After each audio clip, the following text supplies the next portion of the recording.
Okay, all right, we're gonna get started. Let me hit this a little bit bigger.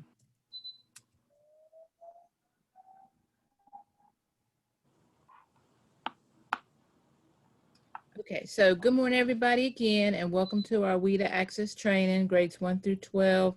We're also going to do the alternate in kindergarten. This should have had kindergarten alternate too, but I forgot to go back and put that. So our agenda for today, we're going to start off with the Access for ELLS grades 1 through 12 online. And that takes about an hour to go through, and we'll take a break after that. But of course, if you need to, get up and take a break, please do. But we will take a break together after that first part. Then we're going to look at the alternate access. That's a very short, quick part.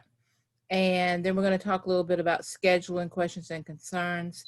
And after that, we're going to the kindergarten access. So after the scheduling, questions and concerns part, anyone who's not administering the kindergarten access won't need to stay for the last part.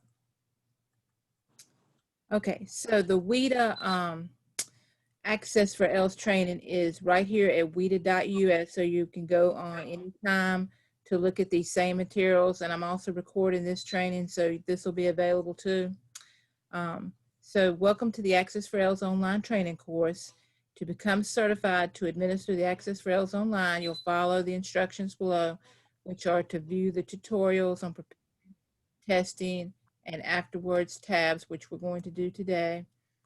Review the materials in the key resources box, which is over here on the right, and take the online administration quiz and pass with a score of 80% or above. And the quizzes can be found. The quizzes can be found on the top of each page, and they can also be found in your wida.us account. All right, and we just looked at that. Okay, so we're going to start with preparing for the test. So if any students need accommodations based on their IEPs, I need to know that, because I have to go in ahead of time and put those accommodations into the WIDA AMS portal for them. So please let me know if you have any students who need, and this is only based on the IEP. So if their IEP says that they're allowed manual control of audio, or repeat an item, or an extended amount of time, please let me know, and I'll go in and put those accommodations in. With test scheduling, we've talked a little bit about test scheduling and going ahead and thinking about your schedules and trying to start preparing. And we're going to take a look at this this tutorial here.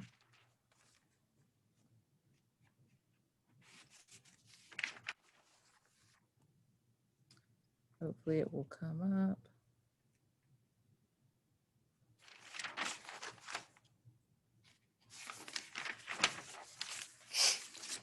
So let me try that again. No.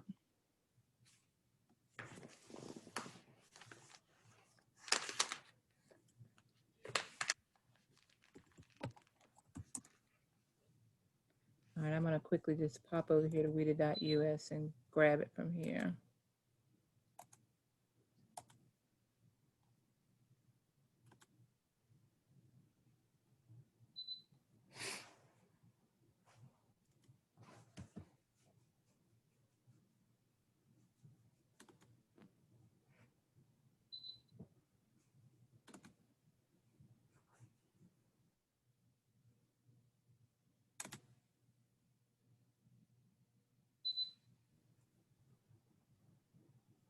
Welcome to the test scheduling tutorial. This tutorial provides information about managing students, grouping students, creating a schedule, timing of the test, order of administration, and creating test sessions. Access for ELLs online is administered in a series of test sessions. At the most basic level, a test session is the administration of a single domain of the test to one or more students in the same grade level cluster. Be aware, What is labeled a test session in your test schedule may be the same way a session is defined in WIDA AMS, but it also may be different. All students taking Access for ELLs online are assigned to generic test sessions in WIDA AMS. Generic test sessions group students by grade level cluster and domain within a school. These sessions are important because that's how WIDA AMS determines which test the student should see. However, you're under no obligation to create a test schedule based on these generic test sessions. You may group students according to your local needs. There are a few different ways to do this. You can keep the generic test session in WIDA AMS. Then you can print test tickets and sort them according to your test schedule. Or you can edit the test sessions or create new test sessions in WIDA AMS to better reflect your test schedule. There is some flexibility to how test sessions can be organized. So, as you review the guidance on test session creation and scheduling, think about the needs of your school. Okay, so just to recap this, that WIDA places students already in a test session, but we always create our own schedules, and we will continue to do that. Each domain should be tested separately. For example, students taking the listening test should not be grouped with students taking the reading test. Because Access for ELLs is administered online, as long as students are taking the same domain, it is possible to combine students from different grade clusters and tiers into the same test administration time and room. For example, third grade students can be scheduled to take the listening test at the same time as fourth graders. In WIDA AMS, they will be in different test sessions because they are in different grade level clusters, but they can share the same physical testing environment. Likewise, after the listening and reading tests, students will be assigned to tiers for speaking and writing. While there are some special considerations for these domains, in most cases, students assigned to different tiers can be administered the test in the same room at the same time. The number of students scheduled to test should depend on how many students the test administrator can comfortably monitor and assist as needed. For the listening and reading test sessions, the number of students may depend on the number of desktops, laptops, or tablets available in a room. While in a writing test session, fewer students may be scheduled so that the test administrator can perform check-ins with students. Likewise, smaller groups are also recommended for the speaking test. Keep in mind that although it is not required, students in the beginning stages of language development may benefit from being tested in smaller groups on all sections of the test.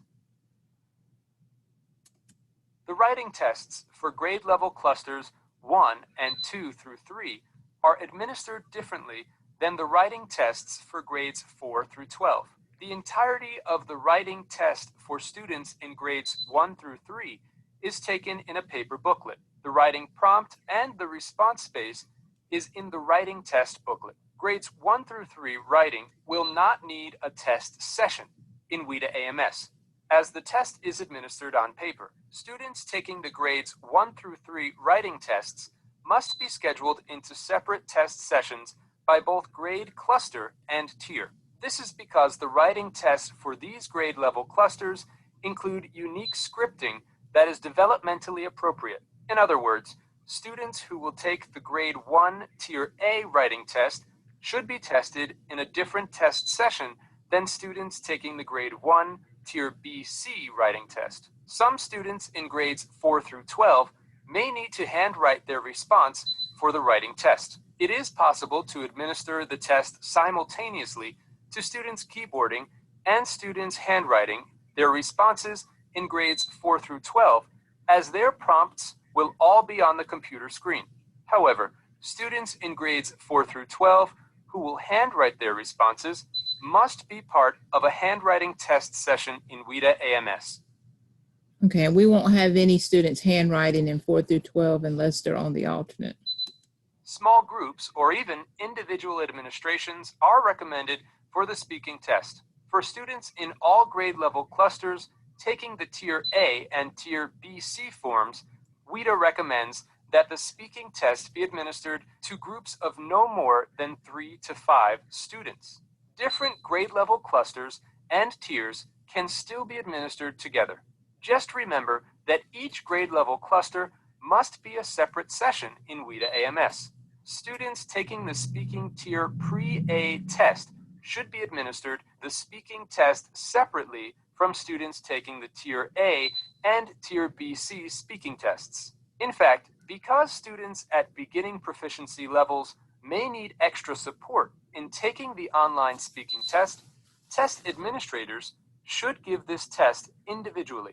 The speaking test should also be administered individually or in a very small group to students with test anxiety or those requiring extra support. A test session refers to who is testing and what domain is being assessed. It doesn't, by itself, specify when or where the testing is taking place. That's where the test schedule comes in. The test schedule also identifies the date, time, and location of each test session. Before creating your test schedule, you must also consider the sequence of domains, test timing, and room availability. Your test schedule may allow for students in different WIDA AMS test sessions to test at the same time and in the same room. Students' tier placement for writing and speaking depends on the student's performance in listening and reading. Therefore, you must administer the listening and reading tests before the writing and speaking tests. It is possible for separate domains, such as the reading test and the listening test, to be administered on different days. However, a single domain cannot be separated into multiple administrations over different days. The only exception to this is as a documented accommodation in rare circumstances, and only if approved by your test coordinator. Also, remember that Access for ELLs is designed to measure a student's proficiency level in English at a specific point in time. Therefore, it is recommended that test administration sessions are scheduled as close as possible to one another. Access for ELLs is not a timed test. However, some states may have a specific policy on timing. The Test Administrator Manual provides estimates of average testing time to assist with scheduling and planning purposes. But the test is self-paced, and if students are working productively, use your professional judgment to give them as long as they need. Because of this flexibility, make sure to allow for plenty of time so student testing will not be interrupted or cut short. Also, note that timing is affected by grade level cluster and tier. The younger grades are typically shorter in length, as is Tier A.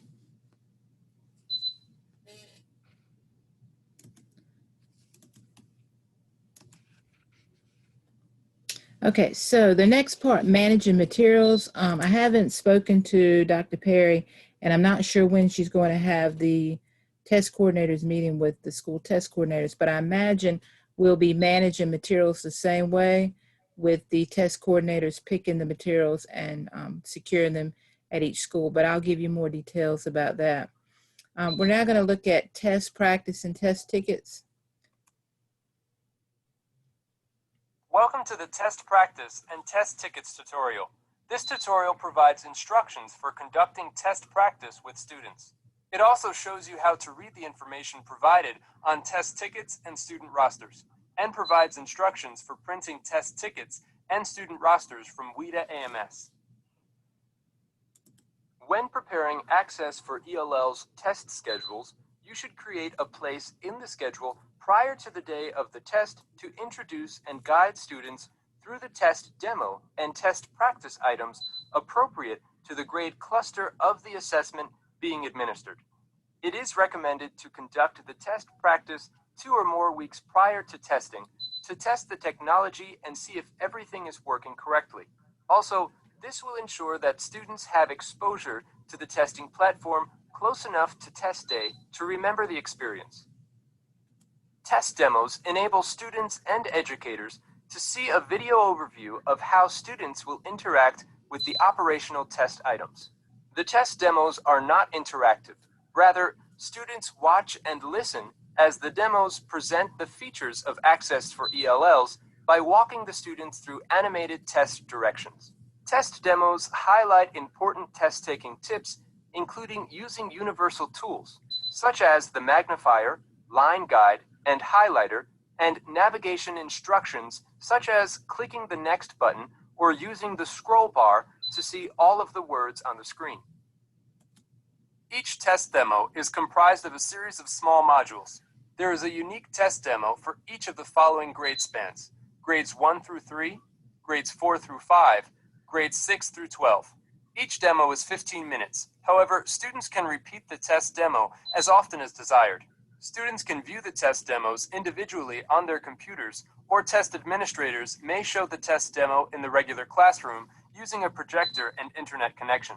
There are two ways to access the test demos. One way is to double-click on the Insight shortcut installed on student computers by the technology coordinator and then click the link to test demo. The other way is to use the General Information menu on WIDA AMS and then click Test Demo.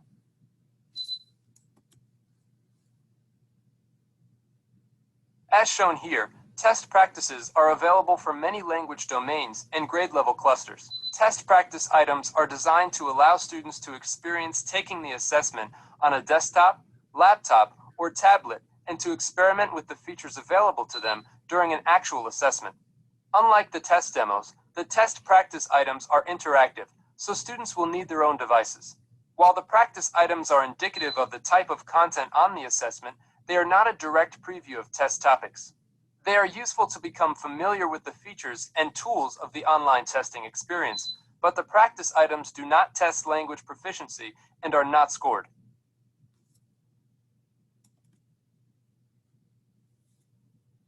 Now let's talk about the actual test. Test tickets are needed, which contain the unique login credentials each student must use to access and begin the online test. Test tickets are secure materials and must be treated as such.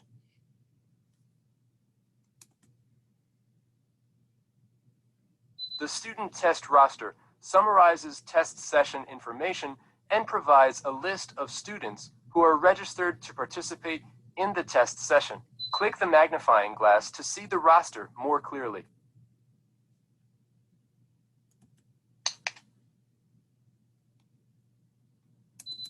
WIDA recommends printing test tickets as close to test day as possible for security reasons. To print test tickets from the Test Management menu, use the drop-down menus for Administration, District, and School to filter your search criteria. Then click Show Sessions. Okay, and we're going to go over today how to print test tickets, but I'm still able to print anyone's test tickets that need me to do that. Locate the test session that you will want to print test tickets for and click the Edit Print Ticket icon. If you want to print individual student test tickets, check the box next to the applicable student and click Print Selected. If you want to print the tickets for all students in the test session, click Print All. A test roster automatically prints with each set of test tickets. There is no limit to printing tickets. A ticket can be printed as many times as needed. If your test tickets do not appear as a PDF, you may not have the appropriate permissions in WIDA AMS, or a pop-up blocker may be preventing your tickets from opening to print. Test tickets and student test rosters are secure materials. Once printed, it is important to keep them in locked storage until test day. Let's take a minute to review. Click Next to check on what you have learned. Okay, it says, what information should you verify before distributing student test tickets? So the student's grade level,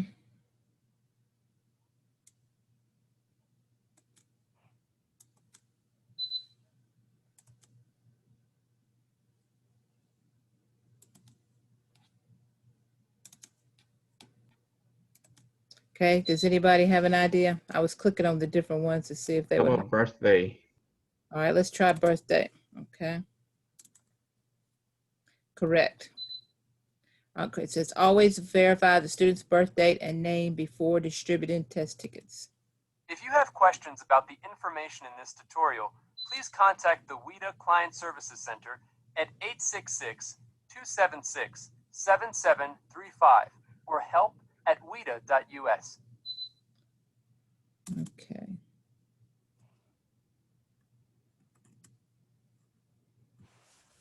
Okay, so the next part we're going to go to is administering the test.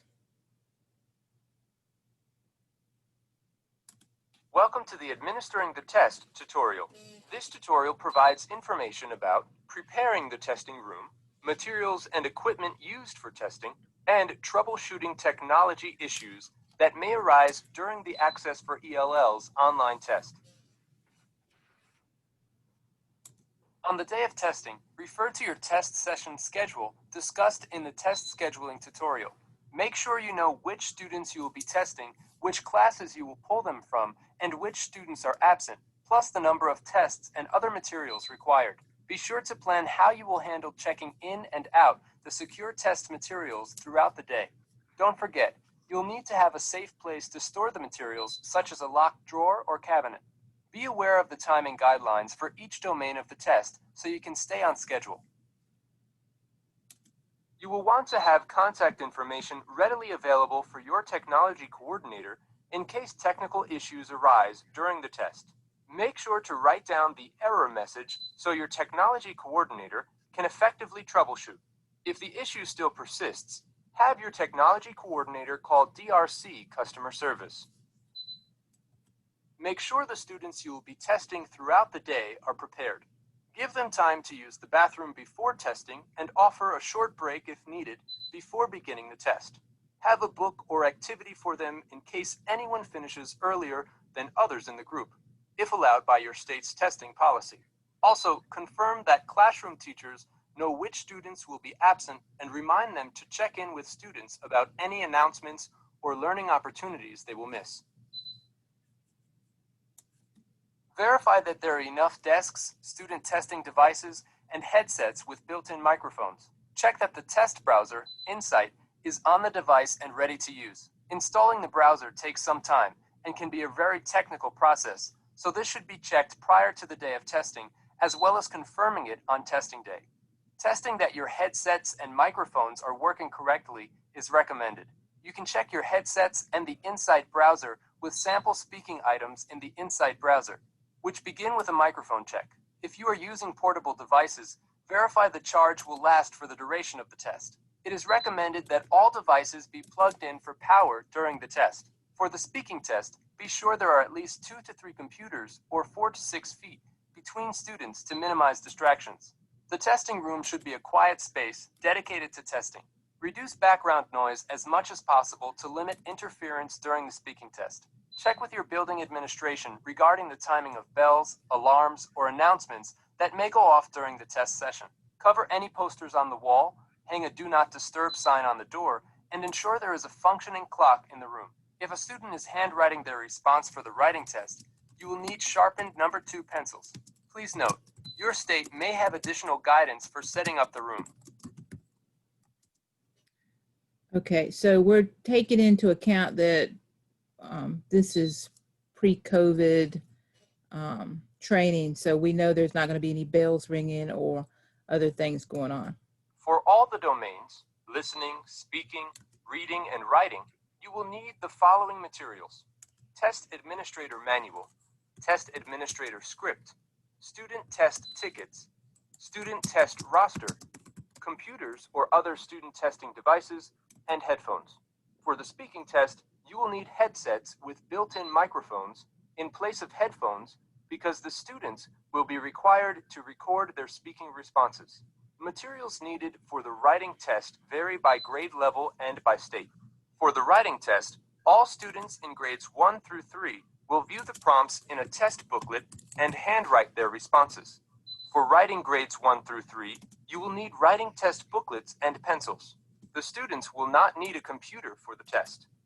Some students in grades 4 through 5 will handwrite their responses, and others will keyboard their responses.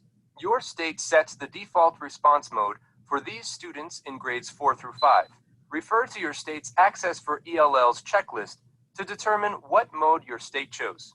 If your state chose handwriting, the students will view the prompts on a computer or tablet and record their responses on paper.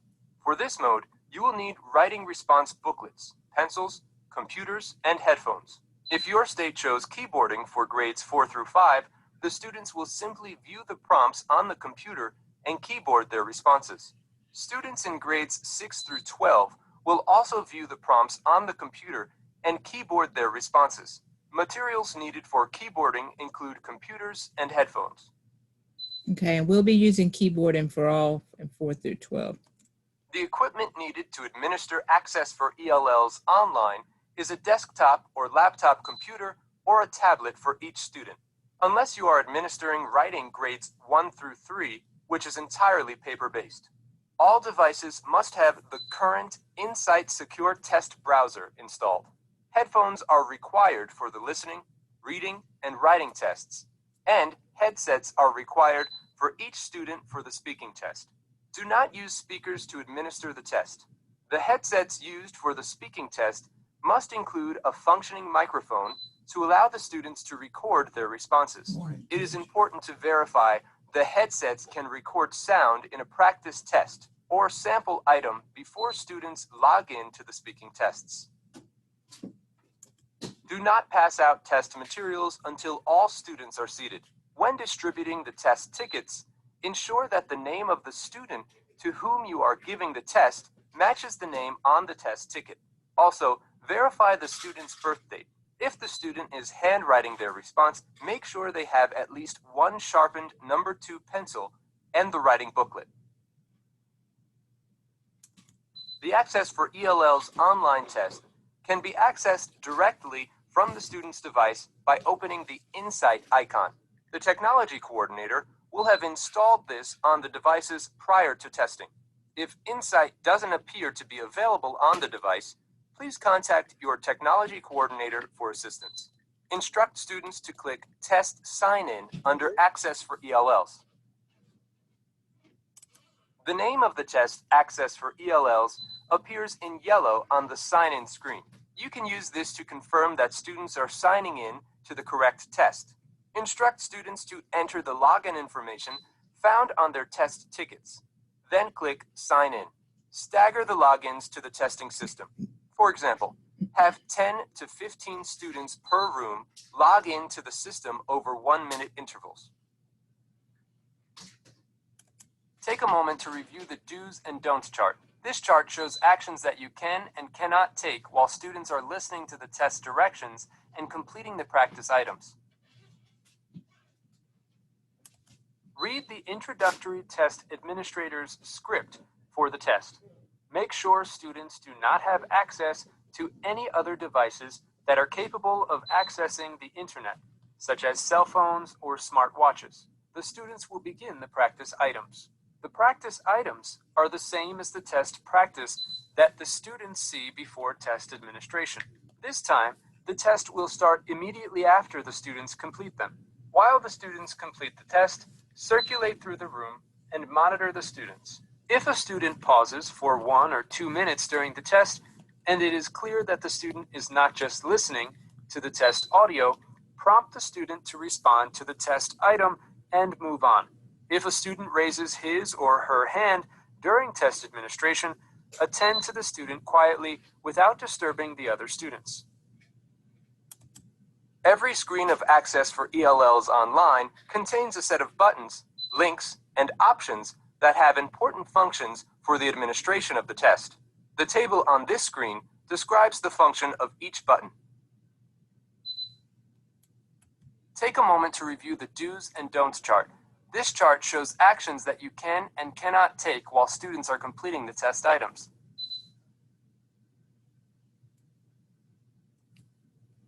Okay, so you can answer procedural questions, monitor student progress, help students if they're having difficulty progressing, assist students if they're having issues with technology, rephrase or explain in English specifically requested directions, assist with adjusting the volume, for students. Ensure students are speaking loudly enough by monitoring their speaking analyzer on the screens. If the system was not able to record a response, assist the student in checking the microphone. Things we can't do, it says don't confirm correct or incorrect responses. Don't answer student content, vocabulary, or grammar questions. Don't provide, select, or change an answer for students. Don't translate test items into a student's native language. Don't rephrase, explain, or read aloud test item prompts. And don't interrupt students who are working independently. It is important for test proctors to support students in demonstrating their best skills on the Access for ELLS speaking test. Keep in mind, this assessment is a measure of students' ability to produce spoken academic English, not conversational language. Prior to administering the speaking test, allow students to complete the speaking test practice and view the test demo prior to administration. To set students up for success during their speaking test session, create a testing environment with enough distance between students to provide privacy when students are speaking. Plan for a low student-to-test administrator ratio. WIDA recommends no more than 3 to 5 students per test administrator. Newcomers and/or students at a beginning proficiency level may be assigned to a pre-A form and need to be assessed one-on-one.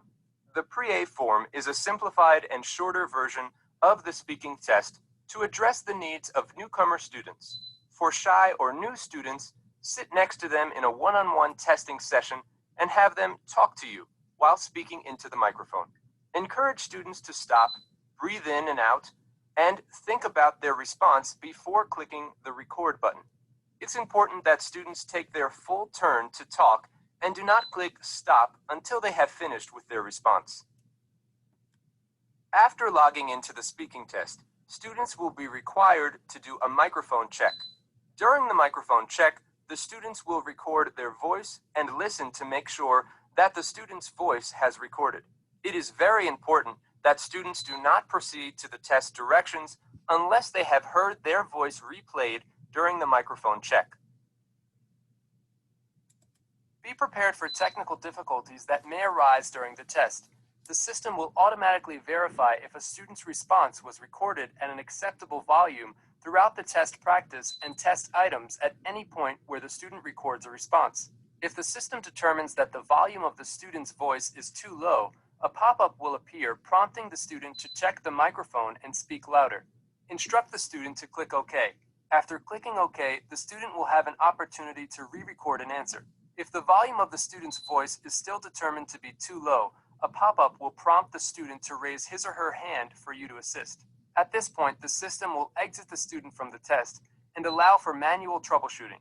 You should ensure that the student's headset is properly connected to the device. Ensure that the student's microphone is properly adjusted so that the student can speak directly into it. Ensure that the student's headset is set as the default device. Headsets with mute buttons are not recommended for the speaking test. However, if a student is using a headset with this button, ensure that it is not set to mute. It is also possible that the student may select the record button and then not speak. If the record button is grayed out on the student's screen, the system is working and the student has already had an opportunity to record a response. There is only one opportunity to respond to each prompt. If the student clicks record and does not speak, there is no way to record a new response. Instead, the student must continue on. If you are monitoring a test and notice that a student is clicking record and not speaking, you may encourage the student to speak. During test administration, if a student needs to leave the testing room for a short break, for example, a restroom break or office visit, instruct the student to click on the Pause Test button. Once a student clicks on this button, the test questions are removed from the screen for test security reasons. A countdown beginning with 30 minutes appears on the screen, notifying the student of the time left before the system automatically exits the test. To resume the test within 30 minutes after pausing, instruct the student to click the Resume button. The student will be taken to the screen they were on when they clicked to pause the test. If the test was on a screen that had audio, the audio will restart from the beginning. If the test is paused for more than 30 minutes, or if there is no mouse or keyboard activity for more than 30 minutes, the Insight test system will automatically exit the test. The student will then have to log back in to finish the test. If the student needs to leave the testing room for more than 30 minutes, for example, to take a lunch break, click the exit button. The student will be able to log back in when they return to the testing room and pick up where they left off. You can also use the exit button if the student needs to move to a different testing location. Click the exit button, assist the student in moving to a new test location, and have the student log back in using the information on his or her test ticket. The test will resume where the student left off. If you receive a network connectivity error message, you can either wait for up to 5 minutes for the issue to resolve on its own or exit the test session. Sometimes network connectivity is briefly interrupted. You may choose to wait to see if connectivity resolves on its own. If it resolves on its own within 5 minutes, the student will not need to log in to the test again. For listening and reading, if the student selected an answer before the interruption, that answer will still be selected. For writing, any typing completed will still be there. For speaking, a student who has already clicked to stop recording will be prompted to go on to the next screen. A student who had not finished speaking will need to re-record their response. If you choose to have the student exit the test session or the connectivity issue lasts for longer than 5 minutes, the student will need to log in again to resume the test. The student will be returned to the test item they were on when they exited and will begin the screen again. If you exit the test due to connectivity issues, check with your technology coordinator to confirm network issues have been resolved before continuing with testing. Okay, and if you get any error messages that you can't resolve, feel free to screenshot it and send it to Jose, and I will try to work with it.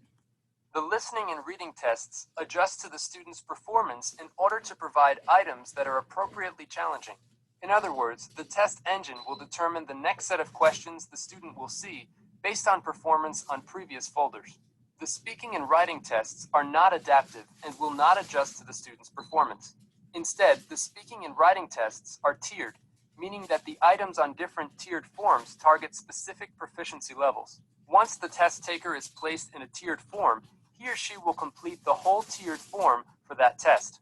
Once the students complete the listening and reading tests, the testing platform places a student in the appropriate tier for speaking and writing, so test administrators do not need to select a tier for their students in WIDA AMS. However, test coordinators do still need to run a tier placement report after students have completed the listening and reading tests, identifying the tier each student is assigned to take for the speaking and writing tests. You should use the tier placement report to determine the correct tier of the writing test booklet to administer to students in grades 1 through 3. Also use the report to determine the correct tier of the writing response booklet to provide students who will handwrite their writing responses in grades 4 through 12. Finally, use the report to identify students assigned to the tier Pre-A for the speaking test. Administer the speaking test to students in tier Pre-A individually.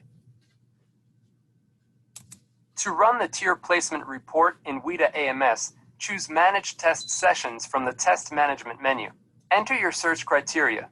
Be sure to select the correct school year for the administration. Then click Show Sessions.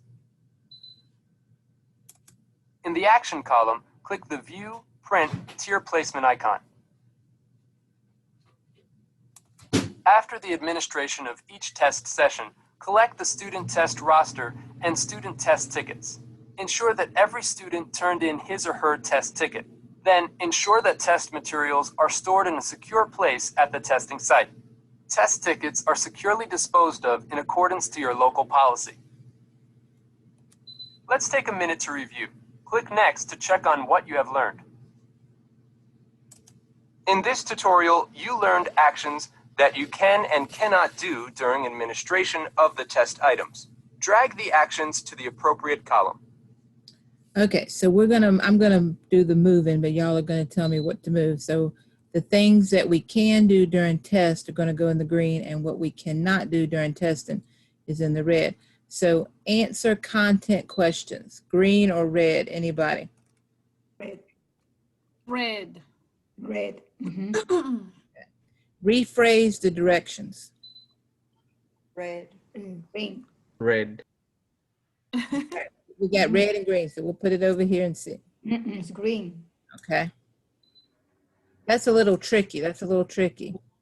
All right, change a student's answer. This should be easy. Red. Red. Green. Mhm. Green, we'll move that over here. All right, monitor student progress. Green. Green. Green. Green. Interrupt students. Red. Red. Red. Assist with adjusting the volume. Green. Confirm correct answers. Red. Red. Red. Answer procedural questions. Green. Green. Yes. Very good. If you have questions about the information in this tutorial, please contact the WIDA.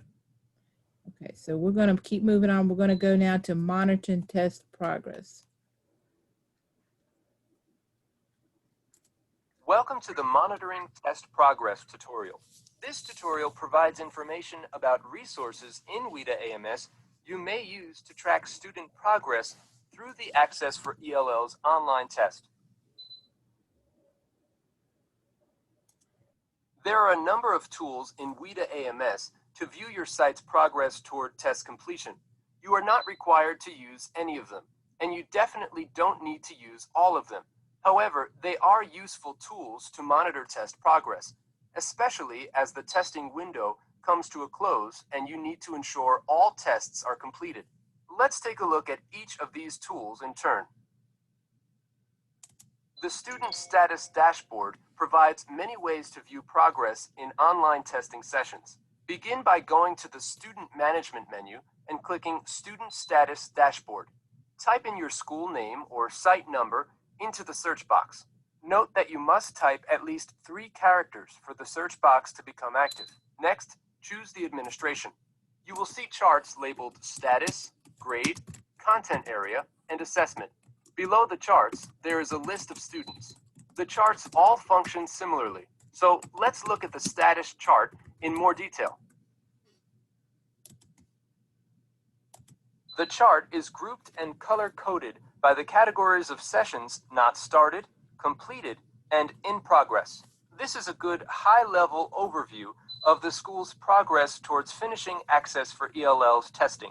Just bear in mind that completed means a student has finished a test session. It does not mean that the student has completed all 4 domains of the test, and it does not mean all students assigned to the session are done. Each student within a session is listed separately. Hovering the cursor over any category will provide the exact number of individual test sessions in that category. At the bottom of the dashboard, there is also a list of all students in the school assigned to a test session.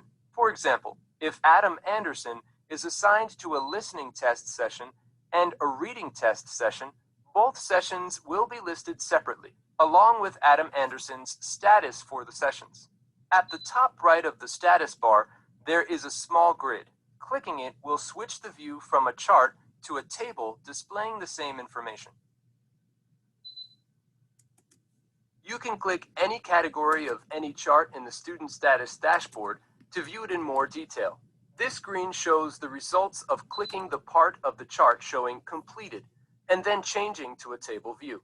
The category completed has become a filter listed above the table. If you want to go back to unfiltered results, click the X to cancel the filter. If you want to go back to the chart view, click the chart icon. In the Student Status Dashboard, Content Area means domain. In the grade box, you can filter for a specific grade level cluster or certain testing status within that grade level cluster. The assessment box does the same for session types, such as listening grade 1 or writing grades 6 through 8 handwriting mode. Once you find a set of filters that work best for you, periodically check test session completion progress, especially as you near the end of your test window.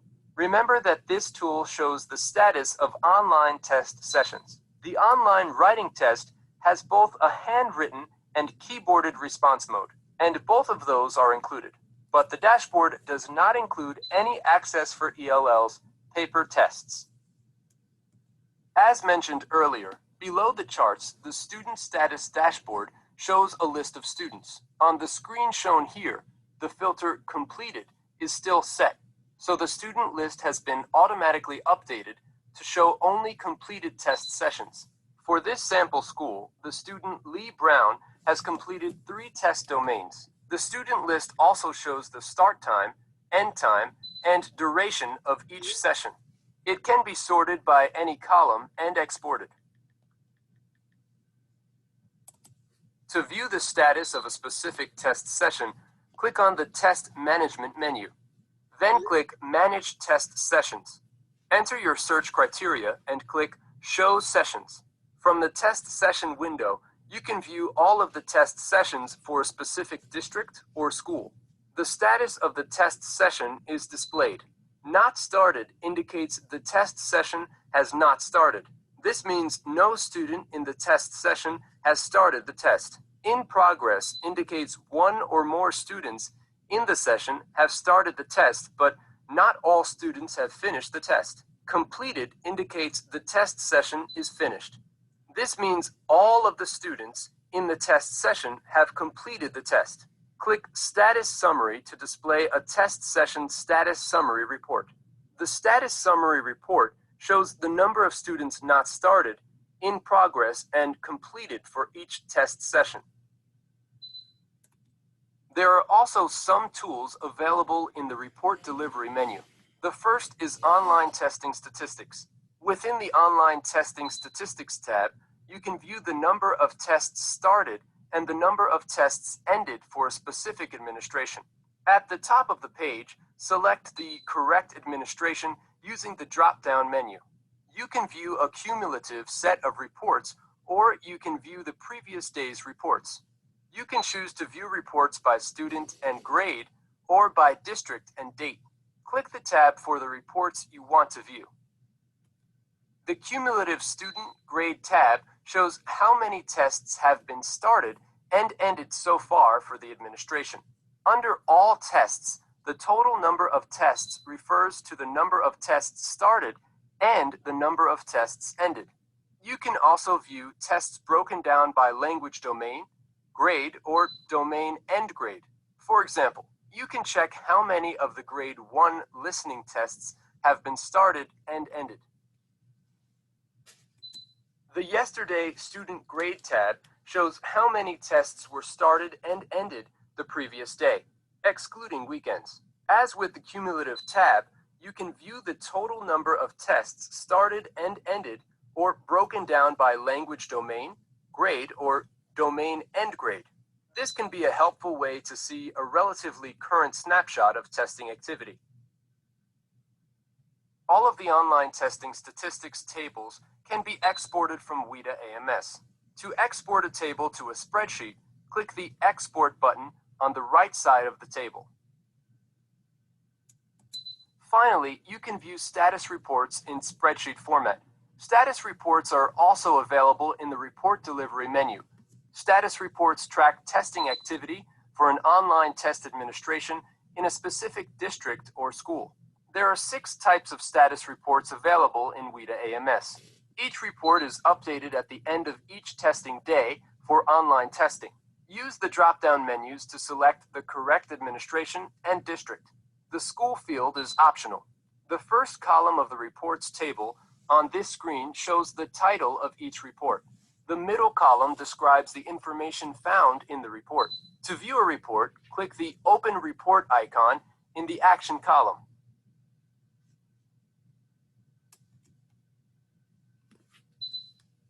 Okay, now I'm going to take us over to WIDA.AMS so we can actually look at how that looks over there. Let me get out of this and come over here. Okay, so everyone has access to WIDA AMS. You log in by clicking on the icon there.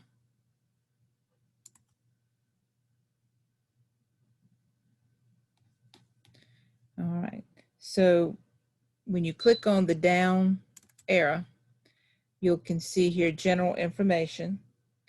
And if you click on that,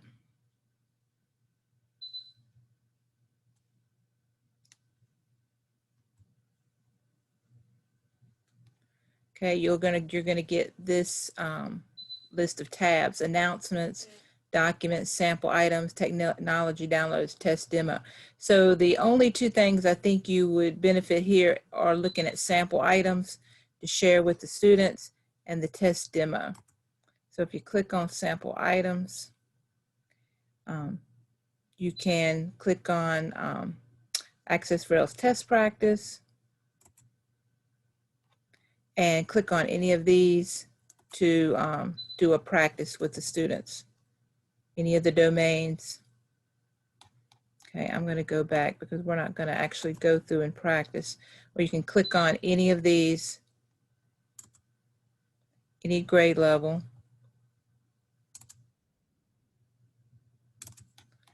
Okay, I'm just going to click on reading 4 through 5. You put in the username here and the password, sign in, and you can practice that level. So you can practice any domain, any level with the students. All right, let me go back to my, all right, so test demo is another tab you would benefit from here. Click on the Access for ELLS, select a grade level, and we'll just pick 1 through 3, and it takes the students through a demo of Access for ELLS. Okay.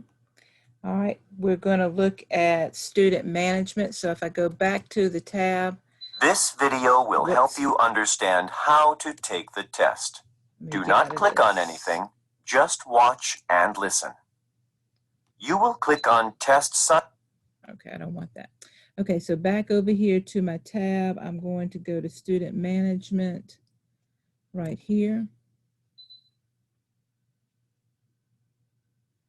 Okay, so in student management, you've got your student status dashboard that they just went over. The managed students is here. This is where I add new students. I can export the information. Your student status dashboard is the information they just went over. We don't have any students in right now because they haven't filtered this with the students taking the test. So there's nothing to see here. But this is where you can go to see all of the information they just went over in the last slide. All right, I'm gonna go back up here to test management.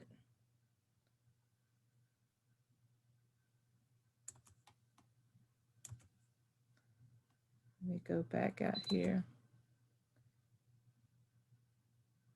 Okay, test management.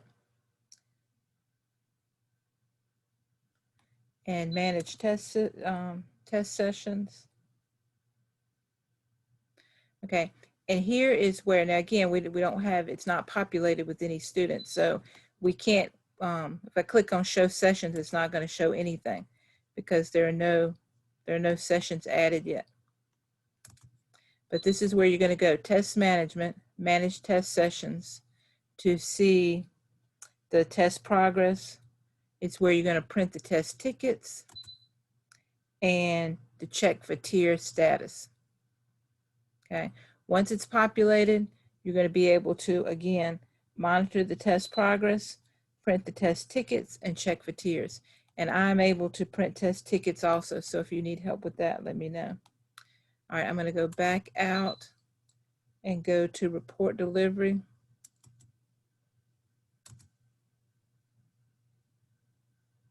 Okay, and this is where you would go to find the status reports. They talked about that. And online testing statistics. Okay, any questions about WIDA.AMS? This is where you go to get all of the information from the last tutorial we just listened to. Okay, everyone should have a, access to WIDA.AMS, and if you do not, then please let me know and I'll make sure you get access to that.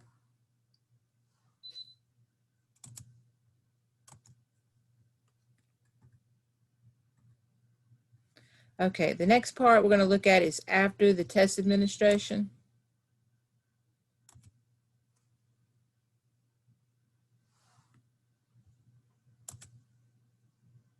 Welcome to the After Testing tutorial. This tutorial provides instructions for taking inventory of materials, labeling test booklets, preparing and boxing materials, and returning materials to DRC using UPS.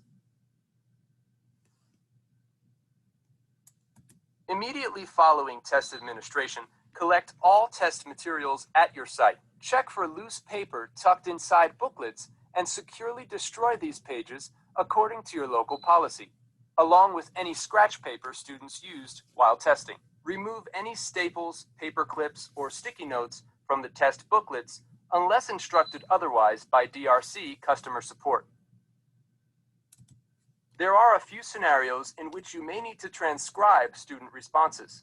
First, if any student wrote a response for the writing test on a separate piece of paper, transcribe the response into the test booklet in the appropriate writing box. After you transcribe the student response, securely destroy separate paper containing student work according to your local policy. Student responses that are not transcribed into the test booklet will not be scored.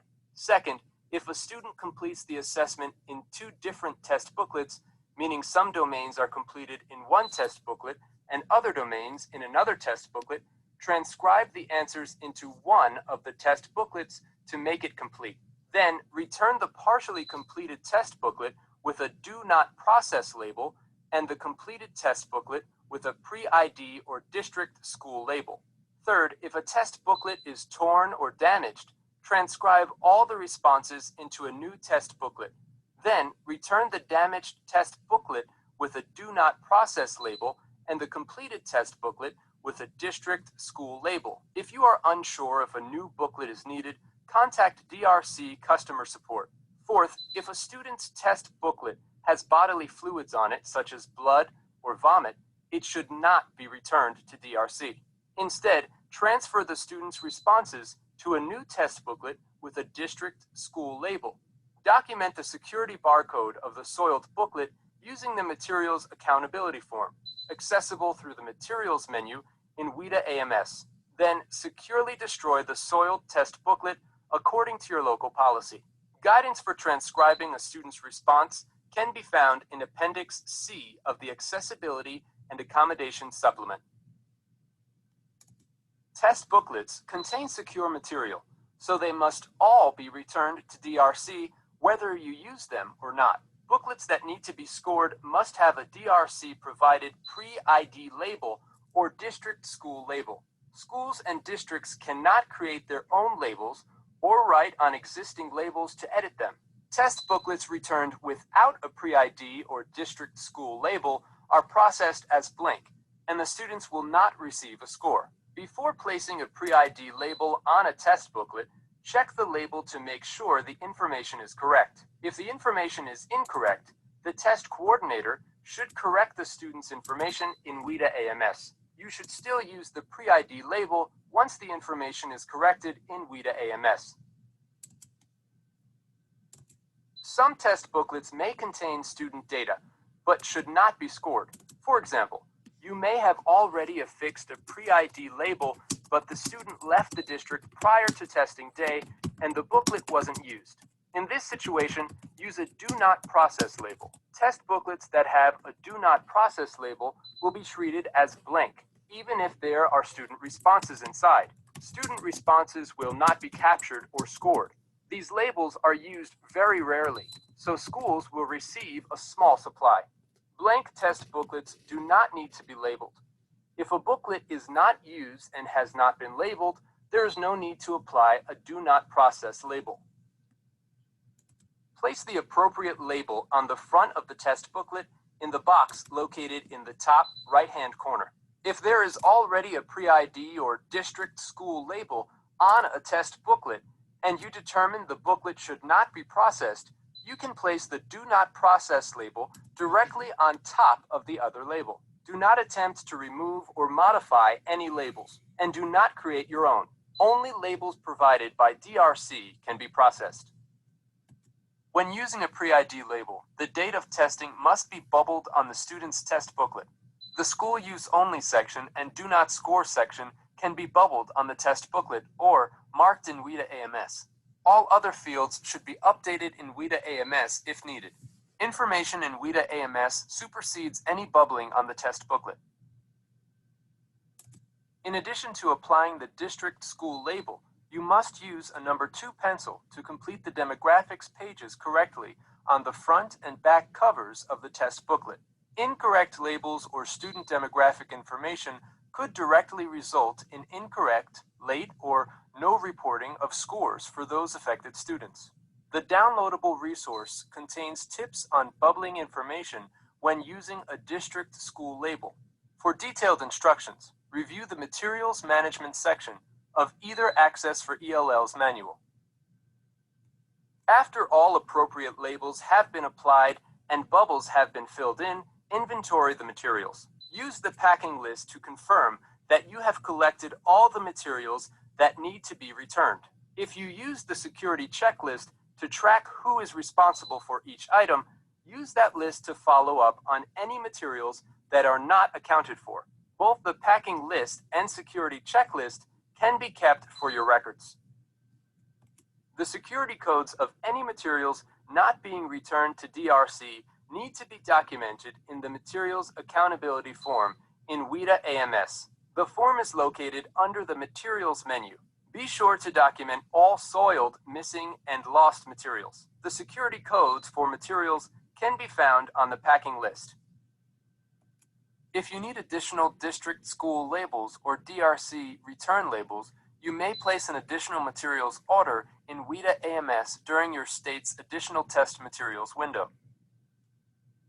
Refer to your state's checklist for information on unused pre-ID labels. Extra district school labels and do not process labels do not need to be returned to DRC. Before returning your test materials to DRC, verify the information on labels and demographic information is correct. Review the district school labels and pre-ID labels for accuracy. Also, review any demographic information that was bubbled in on students' test booklets. Remember, booklets returned without a label will not be scored, and incorrect information will result in a delayed or no score reports for the student. All test materials must be returned to DRC by the deadline listed on your state's page of the WIDA website. If you complete your testing early, do not wait until the deadline to return your materials. As soon as a majority of the students have completed the assessment, begin preparing the test materials for return. Retain enough materials to account for makeup tests and new students. These materials should be returned in a second shipment. It is important to return materials on time. If materials are returned late, you will not receive score reports on the date listed on your state's page. Okay.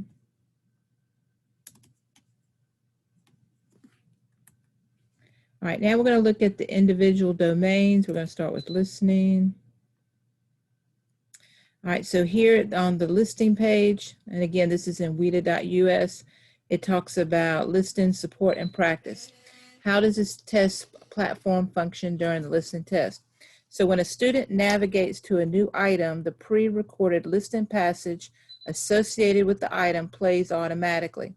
Note the student taking the listening test with specific accommodations can manually play the audio. So that's why it's important to make sure we get the accommodations, those with an IP, in there so they're able to access those.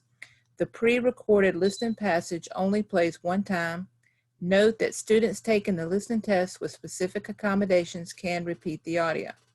Students cannot go back and review or change their answers. Once students select a response and click on the next button to move on, their answers have been submitted and cannot be changed. If the listening test is paused and then resumed again, the audio restarts from the beginning. All right, important test monitoring guidelines. The listening and reading tests need to be administered before the speaking and writing test. On the online test, they determine a student's tier for the writing and speaking test. It is important to budget enough time so students can finish each test. Students should be instructed to only push the pause button when directed by the test administrator. Students should only pause the test for critical reasons such as a restroom break. If a student stays on a page for a long time, 1 or 2 minutes during the listening test, and it's clear that the student is not just listening to the test audio, the test administrator should prompt the student to select a response and move on. If a student raises a hand for a non-emergency issue during test administration, the test administrator should attend to the student quietly without disturbing other students who are taking the test. The test administrator should encourage students to ask questions before the beginning of the listening test, and you can see Section 6 of the Test Administration Manual for detailed instructions about answering student questions during directions and practice during the actual administration time. So some quick facts about listening. It's approximately 65 minutes, which includes convening the students, distributing materials, practice items, and scoring items. Tier BC will take longer than Tier A. Completely computer delivered. Equipment needed, it's a desktop or a laptop or tablet, headphones. Materials needed are the online test administration manual, test administrator script, student test tickets, and student test roster. Make sure the internet connection is functioning on the devices used to administer the test. Make sure that all students taking the test can hear the audio on their headphones. After the test is ended, ensure that every student has turned in his or her test ticket. All right, reading is our next domain we're going to look at. This is a video about English language proficiency assessments and how they differ from English language arts assessment that we're not going to look at, but you can certainly go back and look at later. What we're going to look at here are the quick facts about the reading part of this test. So it's approximately 60 minutes, which includes the convening of students, distributing materials, getting everything set up and going. Completely computer delivered. Equipment needed, again, would be a desktop, laptop, or tablet and headphones. Materials needed, online test administration manual, test administrator script, student test tickets, and student test roster. Make sure the internet connection is functioning on the devices that will be used. Follow the test administrator script exactly. Encourage students to ask questions before the reading test begins.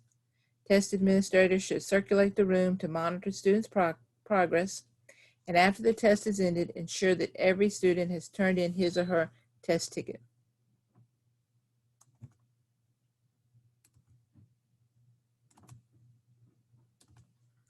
All right, the speaking part of this test.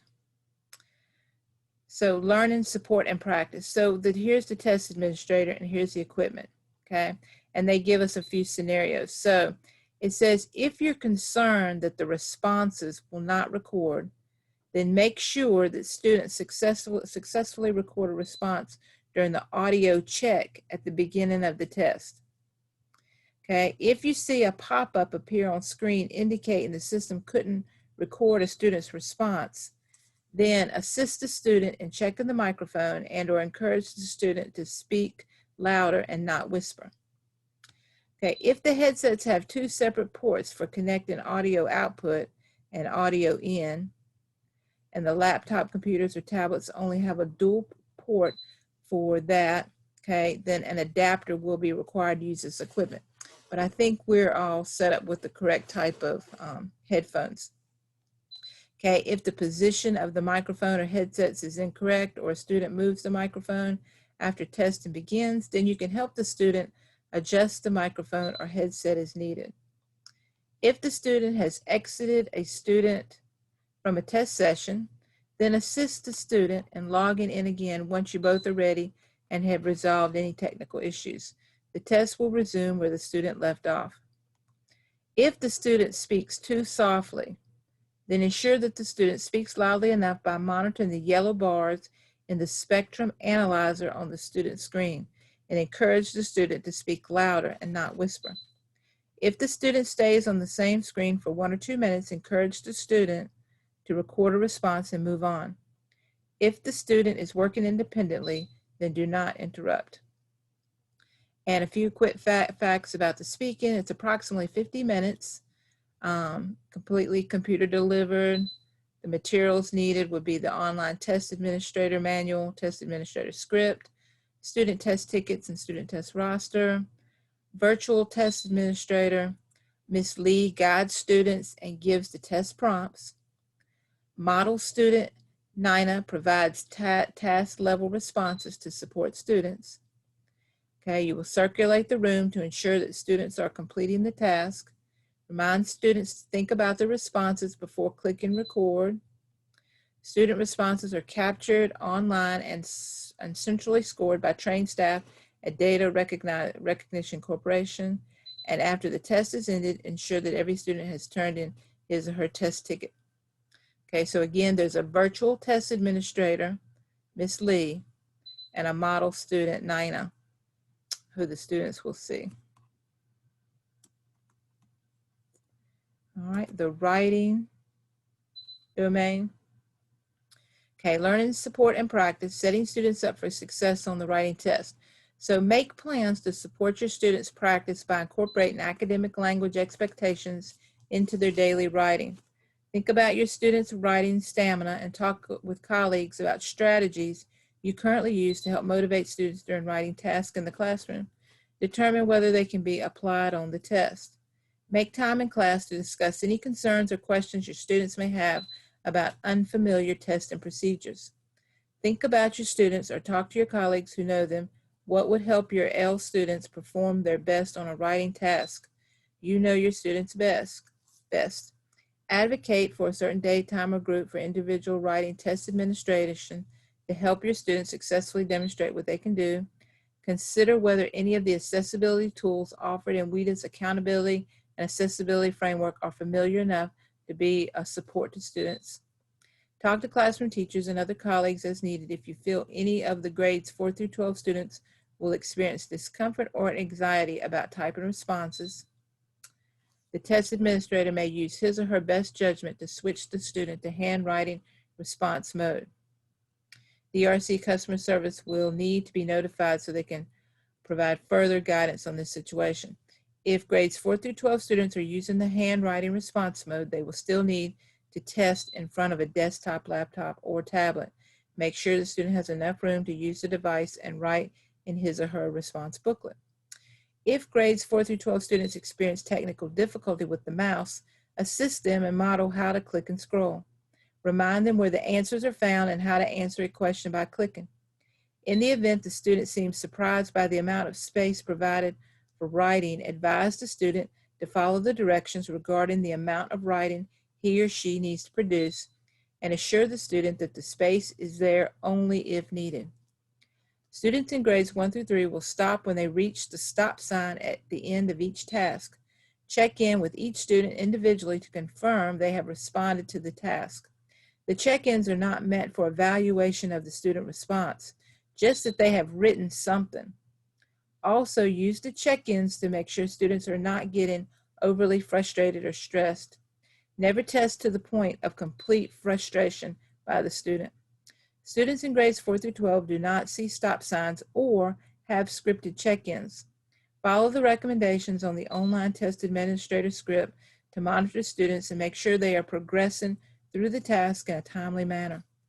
Help students manage their time during the test by monitoring the time, and if needed, gently ask the student, "Are you close to finishing this part?" If necessary, you can prompt students who are lagging by saying, "Make sure you save enough time for the other parts." After they finish, make sure to acknowledge the effort your English learner students put into the writing test. So some quick facts for writing. It's approximately a 70 to 90 minute test, which includes everything from convening to ending the test.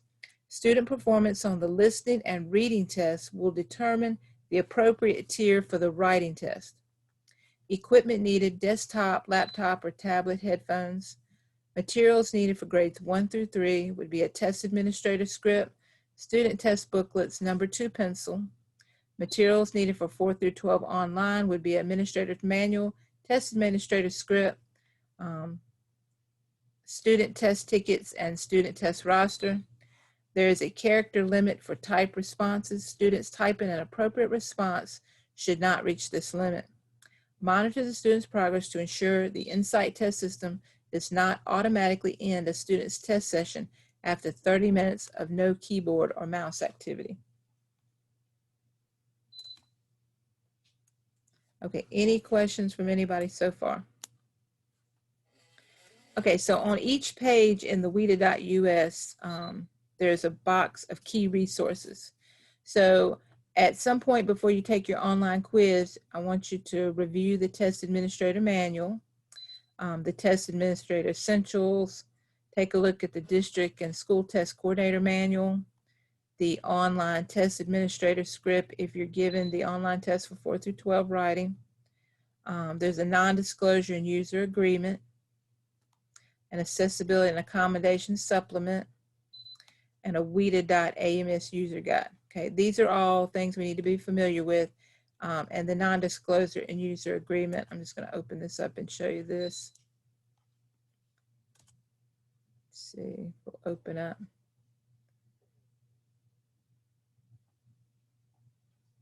Okay, it's just a paper that you sign saying you agree that the test is confidential, you know, that you're going to abide by the confidentiality, and you can read all that about the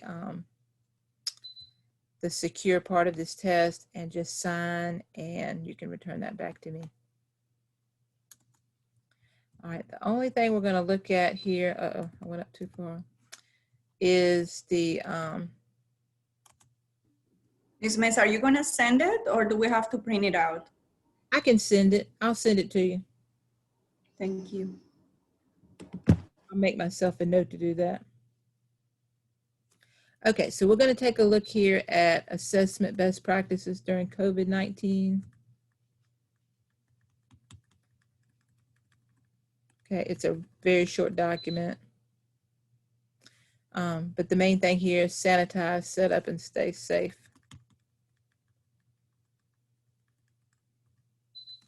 Okay, so this talks about best practices for test coordination due to COVID-19.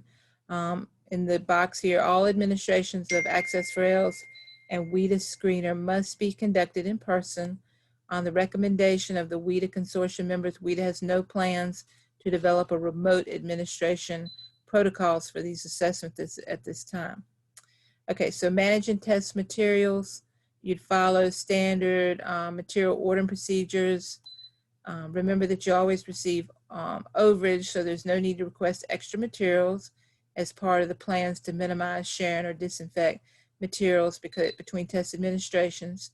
If necessary, you can place an additional materials order as you normally would. And we're only allowed one additional order. So if we need additional materials, we have to do it at one time. You can inventory materials immediately when your boxes arrive. Boxes are packed by employees who participate in daily health screenings, and materials are not touched for several days during shipping. There's no need to quarantine test materials upon delivery. As much as possible, avoid having test administrators share materials.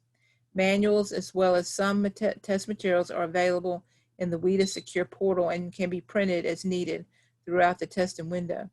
Materials available in the WIDA Secure portal include the Access for ELLS Test Administrator Manual, the District Test Coordinator Manual, Accessibility and Accommodation Supplement, and the Grades 4 through 12 Online Test Administrator Script.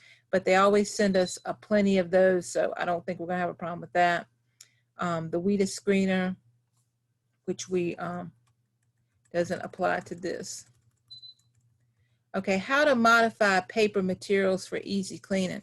So if you plan to disinfect reusable test materials between administrations, you have a few options.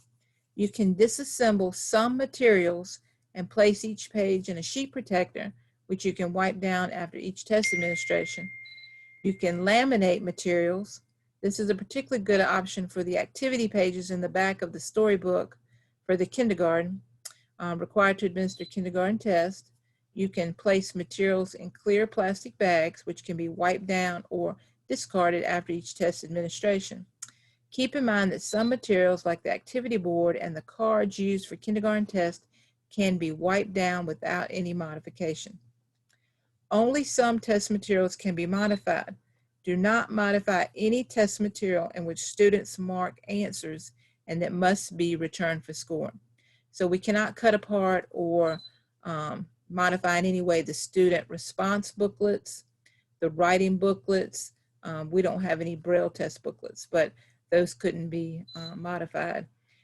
We can modify test administrator scripts, speaking test booklets, alternate access test booklets, and WIDA screener page materials. Okay.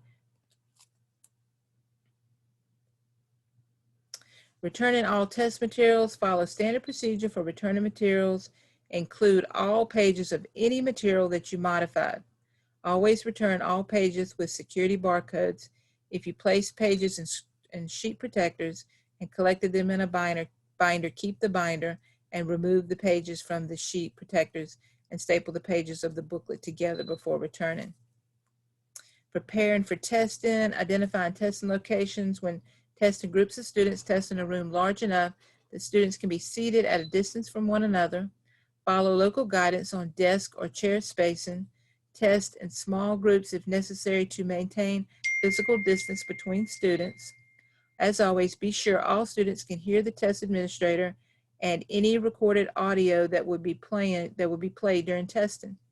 For individual test administrators, identify a testing room as large as is possible and practical. For example, avoid testing in a small office. If your school or district is currently offering virtual instruction, test administrators might need special access to buildings. Plan ahead to ensure test administrators know the arrangements. Coordinate as necessary with building security staff, school staff, district staff, etc. Identify the supplies and equipment you need. There are a variety of steps you can consider taking in addition to providing hand sanitizer and cleaning supplies to test administrators. You can use a projector to display test booklet pages and other materials that students don't need to touch. This option can help maintain physical distance and minimize material sharing between students and test administrators. You can encourage students to bring their own pencils for testing or provide pencils that students can keep, or set out 2 clearly labeled containers, one for used pencils that need cleaning and another for pencils that have been disinfected and ready to be used again. Provide clear face shields that test administrators can wear in addition to masks. If at all possible, set up a clear divider between the student and the test administrator. Ensure that every test location has cleaning supplies and hand sanitizer, and consider providing test administrators with clear face shields or dividers. So I've ordered these and I've ordered these for the kindergarten administrations. And middle and high, let me know if you think you could use something like this. Considerations for online testing. If students will test on an individually assigned device that they have been using at home, plan to ensure the device is configured and tested prior to testing day. If students will test on shared devices, consider placing plastic wrap or other disposal barrier over the keyboards or screens to provide a sanitary surface for each student. So we're going to plan for both of these. We've ordered some wrap that would go around the keyboards, but we're also counting on students to bring in their own laptops. WIDA continues to recommend headphones and headsets for online testing. Whenever feasible, do not use the speakers and microphone built into a testing device. Sanitize shared equipment after each test administration. And again, we're going to do both. We've ordered the headphones with the little microphones, the headsets with little microphones, but we're also going to have our regular ones on hand in case we need them. Review your test schedule and allow time between test administration sessions for students to move in and out of the room while maintaining physical distance. Also schedule time for test administrators to sanitize materials, surfaces, and equipment. These activities could add as much as 30 minutes between each scheduled test administration. As much as possible, maintain the groups of students who are already in contact in the classroom and avoid creating a testing schedule that brings together students who normally would not interact. Consider individual administrations of online speaking tests to help students feel comfortable speaking loudly enough to be heard through a mask. Okay, any questions there about the safety best practices?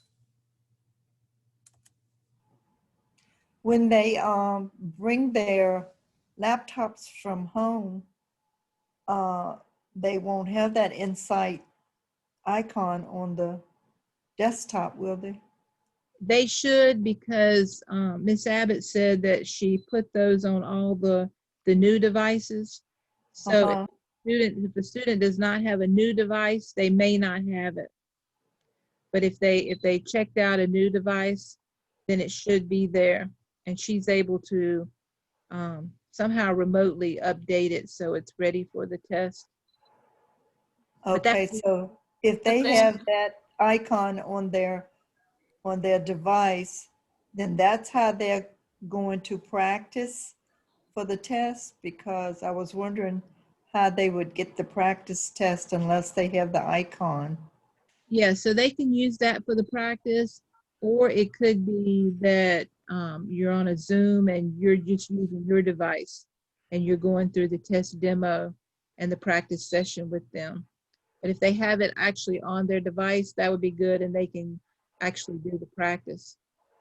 Ms. Mesa, and in case, for example, the icon is there, but like happened to Anna and I last year with her daughter. Anyways, it was her laptop. I mean, she was clicking on it and it wasn't updated. Yeah. So in such case, we don't have to fix it.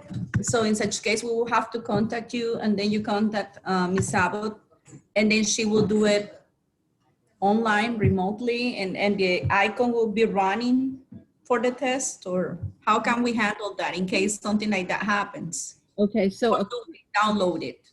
okay, so according to her, she is able to remotely, you know, to do that. So yeah, if y'all run into a problem where something like that happens, yeah, just let me know immediately, and I'll get in contact with her, because she's supposedly able to take care of that remotely.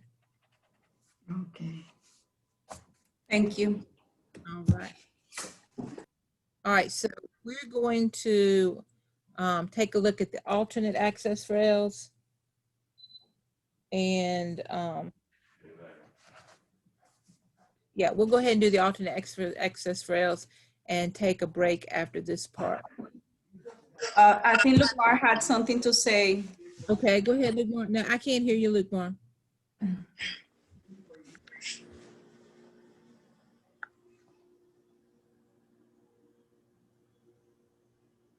You want to type it in the chat? I can't hear you, Luke Moore. Can anybody hear?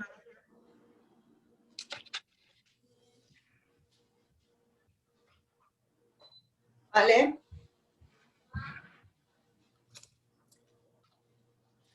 Luke Moore, did you have something?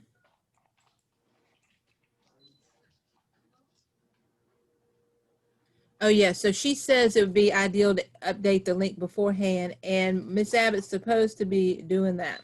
So I got an email. You're absolutely right, Luke Moore. I got an email from DRC, and I forwarded it to her, and I'll follow up with her to make sure. Mañana, reminding. Saca la tijera. All right, we're gonna go on to the alternate access. So if everybody will make sure you're muted, we'll go on to the next part. Oh, Okay, so alternate access rails, this is a short part. And only a few students are testing with the access.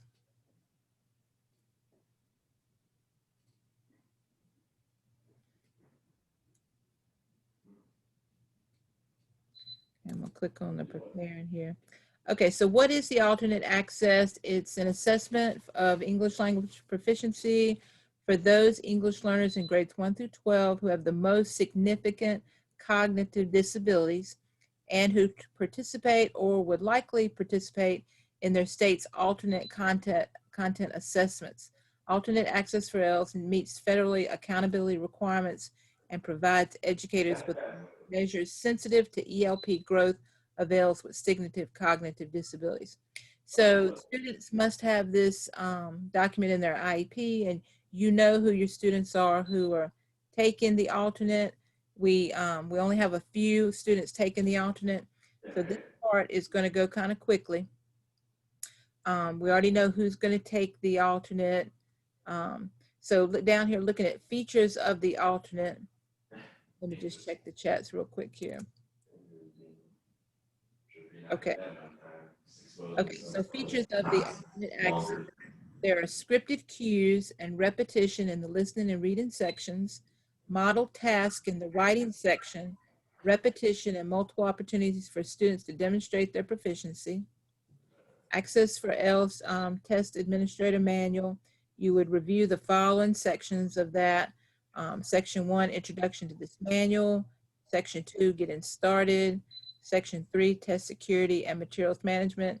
And Section 7, alternate access for ELLS. So within that test administrator manual, in Section 7, you'll find the specifics for the alternate. Okay. Like job, I guess. Okay, wait a minute. Somebody's not muted. Yeah, there. Ah. Dang. They're sensitive.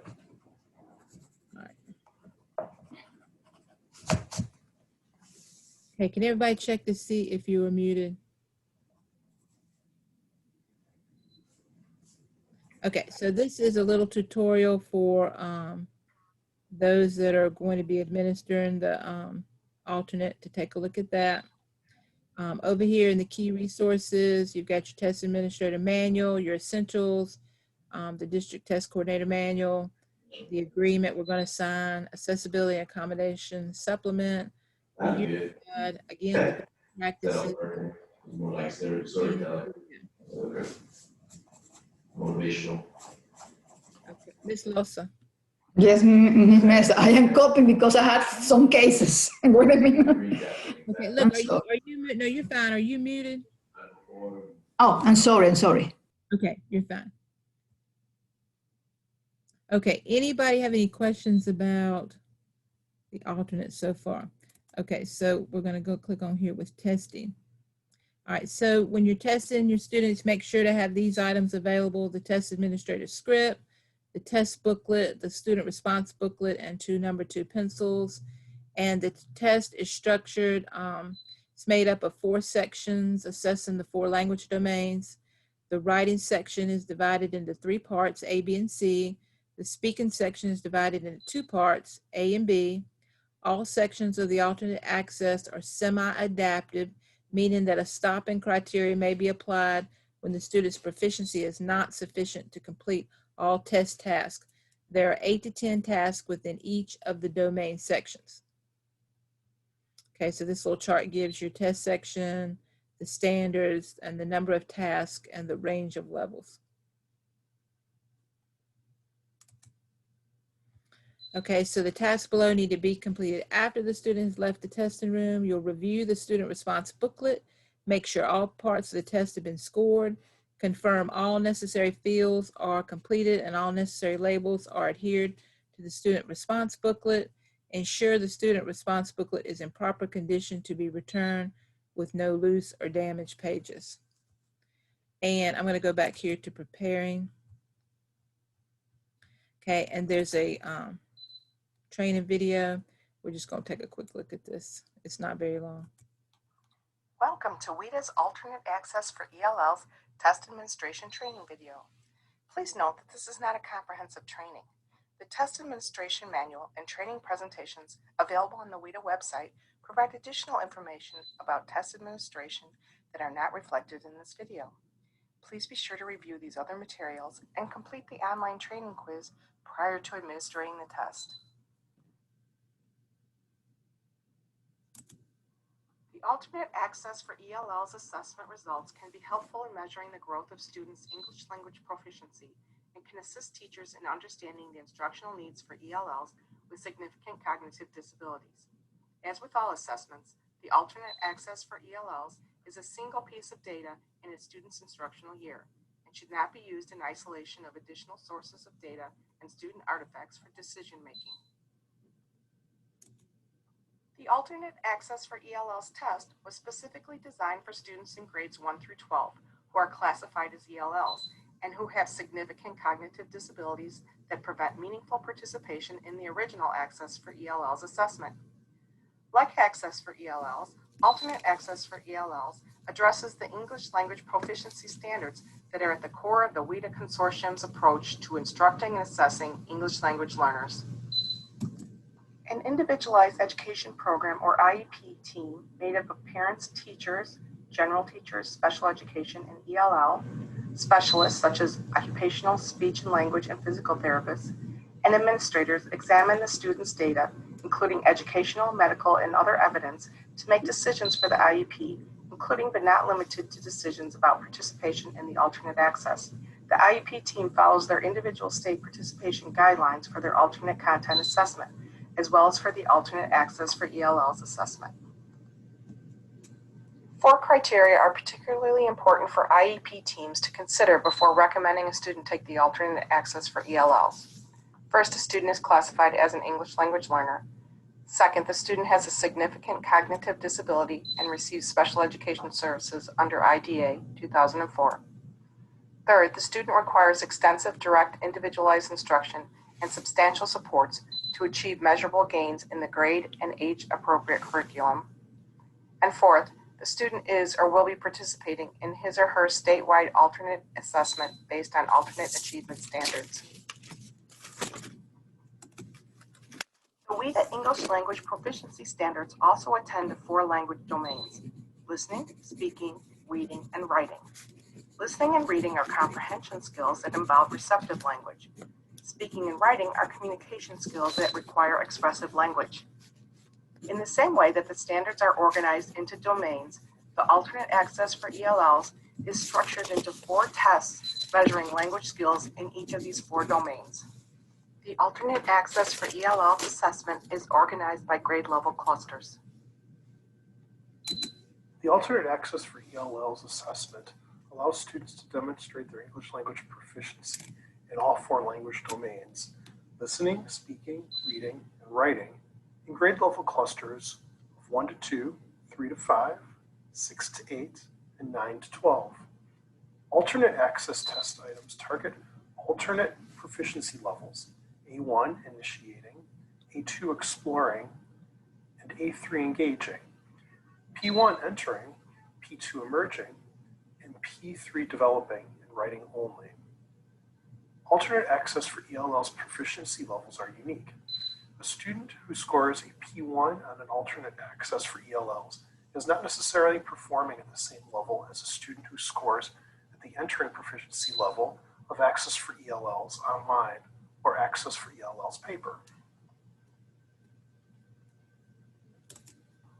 At each grade level, towards the end of alternate proficiency level A1 initiating, and with instructional support, ELLs with significant cognitive disabilities will process familiar voices and communicative sounds and change in expression, such as facial, body, and vocal sounds, and produce imitations of sounds and varied body movements to communicate, such as eye gaze and grasping writing utensils.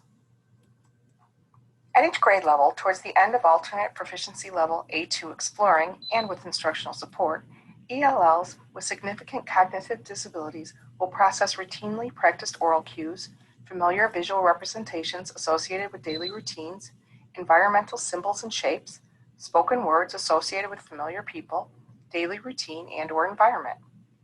At alternate proficiency levels A2 exploring, ELLs with significant cognitive disabilities will produce different sounds and gestures to communicate, markings or symbols to communicate, approximations of routinely practiced words, and varied tone and inflection to convey needs, desires, or moods.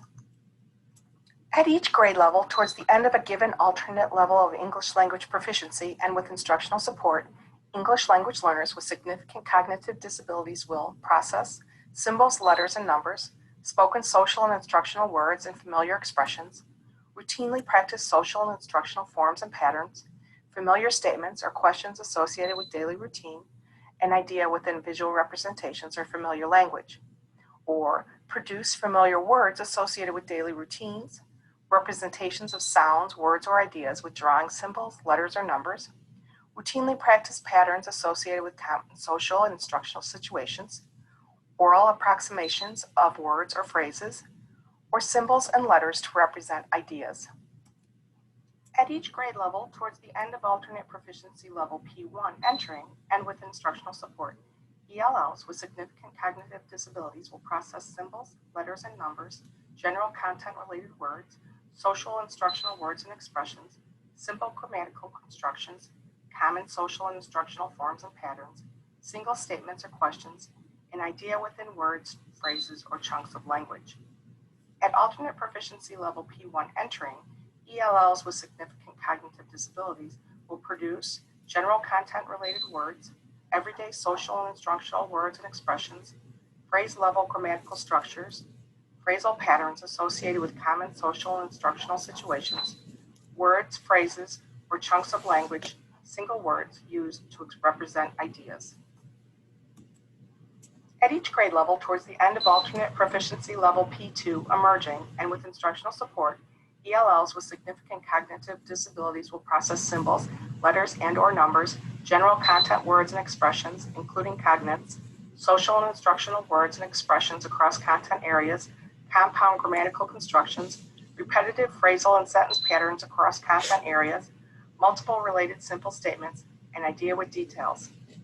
At alternate proficiency level P2 emerging, ELLs with significant cognitive disabilities will produce general content words and expressions across content areas, social and instructional words and expressions across content areas, formulaic grammatical structures, repetitive phrasal and sentence patterns across content areas, phrases or short sentences, and emerging expressions of ideas. Students may score up to alternate proficiency level P3 in the domain of writing only. The domains of listening, speaking, and reading do not include test items targeting alternate proficiency level P3 and above. Therefore, students taking this test cannot demonstrate English language at alternate proficiency level P3 and higher in those domains. At each grade level, towards the end of alternate proficiency level P3 developing and with instructional support, ELLs with significant cognitive disabilities will produce specific content language, including cognates and expressions, words or expressions with multiple meanings used across content areas, repetitive grammatical structures with occasional variation, sentence patterns across content areas, short and some expanded sentences with emerging complexity, and expanded expression of one or emerging expression of multiple ideas. For all sections, the test administrator gives the assessment individually in a one-on-one setting. Each section lasts approximately 20 minutes, has 8 to 10 tasks, and the administrator scores all sections. Please note, the test is not timed, so these administration times are for scheduling purposes only and do not need to be followed precisely. Testing times will vary based on the student's individual needs. Additionally, this approximate time does not include the time that may be needed to set up the testing space, convene the student for test administration, and distribute the testing materials. Please plan the test administration time according to the needs of each individual student. We recommend the test be administered in 4 separate administration sessions. We also recommend students take the 4 sections in the following order: listening, reading, writing, and then speaking. However, you may administer the sections of the test in any order.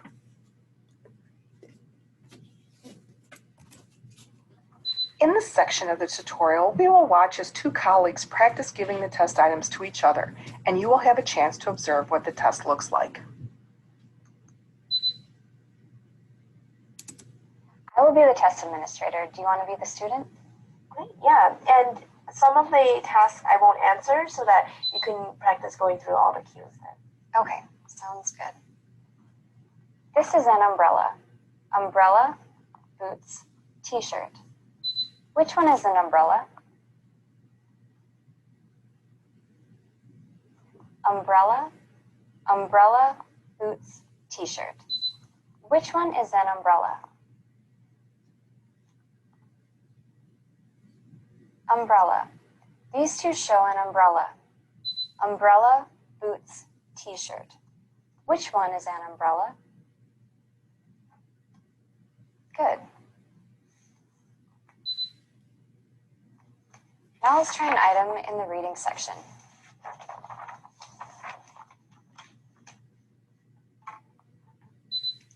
There are 3 cups. Which shows the number of cups? Number 1, number 3, number 4. Which shows the number of cups? There are 3 cups. Which shows the number of cups? 1, 3, 4. Which shows the number of cups?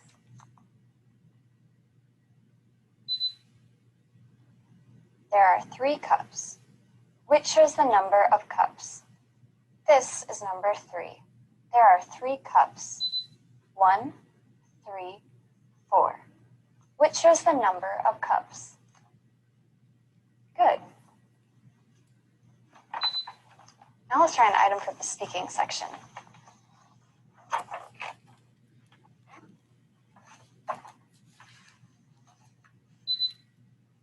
We're going to look at some pictures and talk about them together. I will ask you some questions. Some questions might be easy and others might be hard. Please try your best to answer all my questions in English. Do you have any questions before we begin? Okay, now let's begin. Now we are going to talk about the picture. The teacher is reading a book. Look at the book. Can you say book? And let's say the student doesn't respond. Okay. Look at the book. Book begins with the sound B. Can you make the sound B? And the student doesn't respond. Okay. Book begins with the sound B. B, B, B, book. Make the sound B. B. Good, let's turn the page and keep going. Teacher begins with the sound T. Can you make the sound T? And then let's say the student doesn't respond. Okay. Teacher begins with the sound T. Teacher, can you make the sound T? Let's say the student doesn't respond. Okay. Poster begins with the sound P. P, P, P, poster. Make the sound P. P. Good, let's turn the page and keep going. The girl is raising her hand. Look at the girl. Can you say girl? And let's say the student doesn't say girl. Okay. Look at the rug. Can you say rug? Rug. Good. Let's look at the next page. Now let's try an item from the writing test.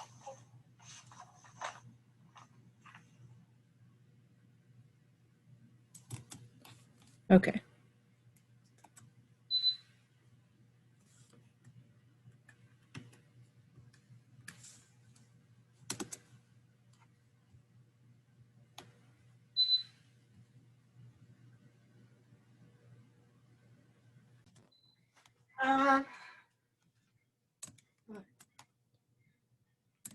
That fell on the floor. Sorry,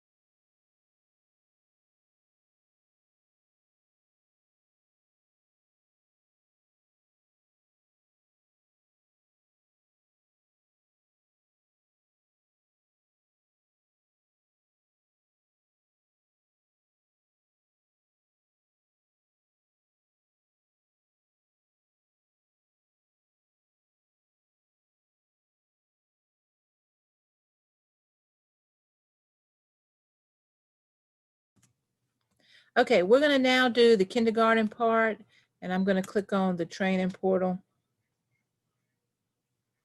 Okay, so welcome to the Kindergarten Access for ELLS training online course. Okay, so we're going to look at preparing This information will help us prepare to administer the Kindergarten Access for ELLS. Features of the Kindergarten Access for ELLS, it's designed to be interactive, child-friendly, and age-appropriate. They have high-interest stories, engaging color graphics, improved item types using manipulatives, cards, an activity board, and a storybook, and a thematic integration of the language domains, listening, speaking, reading, and writing. This test is an individually administered adaptive assessment designed to take an average of 45 minutes per student. It's based on the WIDA English Language Proficiency Standards that form the core of the WIDA Consortium's approach to instructing and assessing English language learners. Access for ELLS Test Administrator Manual, you'll review that, the introduction, the getting started, roles, responsibilities, and training, the test security and materials management, and the kindergarten access for ELLS. All right, kindergarten training video. We're going to take a look at these videos, starting with the introduction.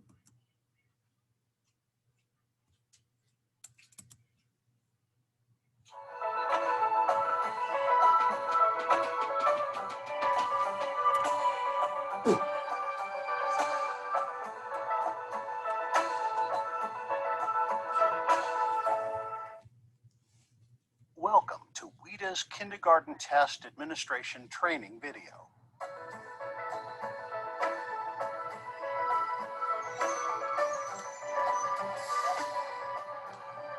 WIDA is a consortium of states dedicated to promoting equitable educational opportunities for English language learners, or ELLs, through the design and implementation of high-quality standards, instructional resources, and assessments that are fair, reliable, and that reflect best practices. Part of the Wisconsin Center for Education Research, housed at the University of Wisconsin-Madison, WIDA has a number of strategic partners, notably Metrotech in Champaign, Illinois, and the Center for Applied Linguistics in Washington, D.C. Good. The two little lines for equal. Good job. Whether you're new to ESL or a seasoned professional, this video will help you administer the WIDA Kindergarten English Language Proficiency Tests. The video will take you step by step through the test administration and scoring, and it's been designed so that you can navigate to watch the segments most helpful to you. We also suggest that you visit the main DVD menu to explore a few extra features, including information on the WIDA English Language Proficiency Standards and additional guidance for scoring the tests. Access for ELLs is a large-scale language proficiency assessment that first and foremost addresses the English language proficiency standards that are at the core of the WIDA Consortium's approach to instructing and testing English language learners. The kindergarten version of the Access for ELL test has been designed to reflect the unique developmental needs of young English language learners. Sarah is a girl wearing a striped shirt and playing basketball. The kindergarten WIDA model placement screener has been specifically constructed to reach children who may not have received any formal schooling in the past. For young children who are developmentally pre-literate in any language, test administrators have the option not to administer those parts of the test dealing with literacy skills. Both the Kindergarten Access for ELLs test and the WIDA Model Placement Screener are aligned to the performance indicators for the new pre-KK grade level cluster and with curricular content topics appropriate for this age. Test developers at the Center for Applied Linguistics designed this assessment, collecting input from early childhood experts, kindergarten teachers, and students from consortium member states in order to create a unique and innovative assessment tool. The revised kindergarten test revolves around two stories, one that is narrative and one that is expository. And all the assessment tasks in all four language domains, listening, speaking, reading, and writing, are contextualized in these stories. At each proficiency level, the listening questions are followed directly by the speaking questions. And so listening and speaking are much more integrated than they were on the previous test. And finally, I think this is something I'm really excited about, is the introduction of what we call the writing experience, which allows the students to demonstrate what they can do with a piece of paper and a pencil that's related to the whole story that they've been talking about. They have two opportunities, one with the narrative story, one with the expository story, either just to form letters, to write words, just to show what they can do in a very unstructured way, but one that often imitates what they're doing in the classroom. WIDA's kindergarten tests include high-interest, age-appropriate stories and are centered around colorful, engaging, child-friendly graphics. The stories are thematically integrated throughout the 4 language domains, and the item types have been improved with the addition and use of manipulatives. The WIDA kindergarten assessments are individually administered, averaging about 30 minutes per student. Students are tested twice in each of the 4 language domains: listening, speaking, writing, and reading. The tests are adaptive, which means that based on a student's performance on each part, the test administrator will determine which questions to use in the subsequent parts of the test. This means a student may not answer all levels of questions in a given part. Before you begin testing, make sure you have a clean student response booklet to record all the students' answers.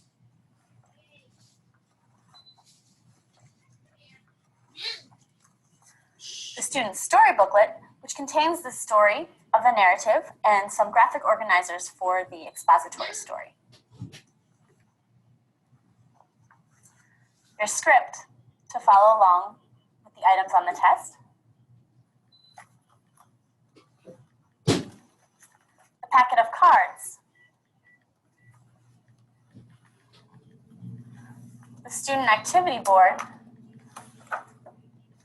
Lay it out closed on the side of the table.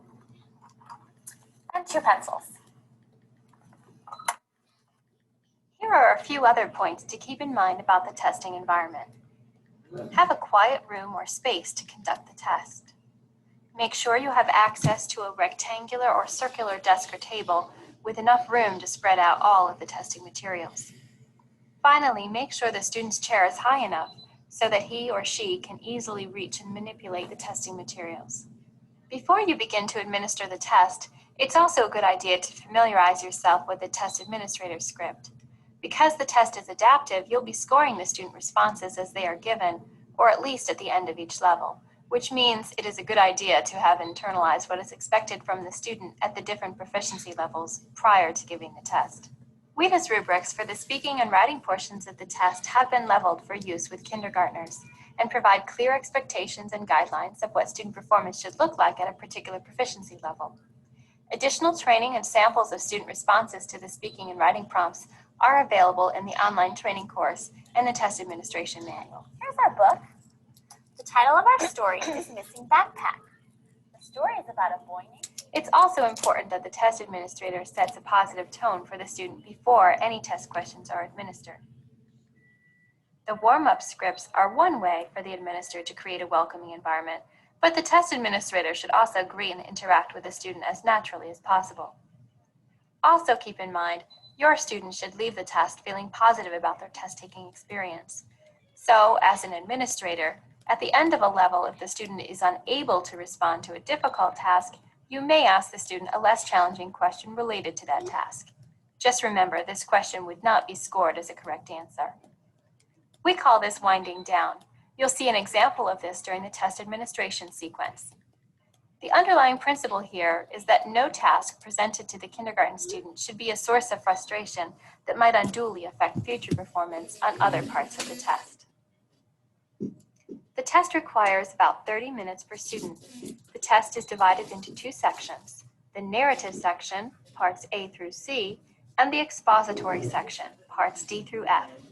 Each part is divided into 5 levels, aligned with the WIDA performance level definitions and the English language proficiency standards.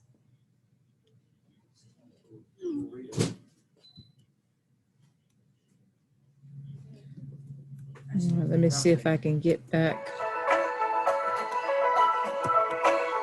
Okay. What's that? Oh my God. You're still in the meeting?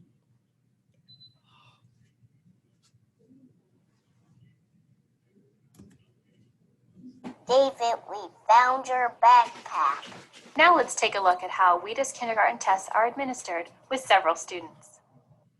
When you're ready to begin the test, place the closed kindergarten student storybook in front of the student. Keep it closed as you read the warm-up script. You will use the storybook to read the narrative portion of the test with the student. So good morning, Rayan. We're going to read together. Does that sound like fun? Yeah. After completing the warm-up, you will read the narrative from the student storybook. The title of our story is Missing Backpack. Let's look at this first. Missing Backpack. The story is about a boy named David who loses his backpack. Listen to me read the story. Are you ready? Okay, let's open the book. One day, As appropriate, you may ask the student to help you turn the page or put cards away. This gives you an opportunity to score the student while he or she is occupied. Can you turn the page, please? Okay. No, I'm sorry, says the playground teacher. I'm helping students play games right now. Why don't you ask your teacher?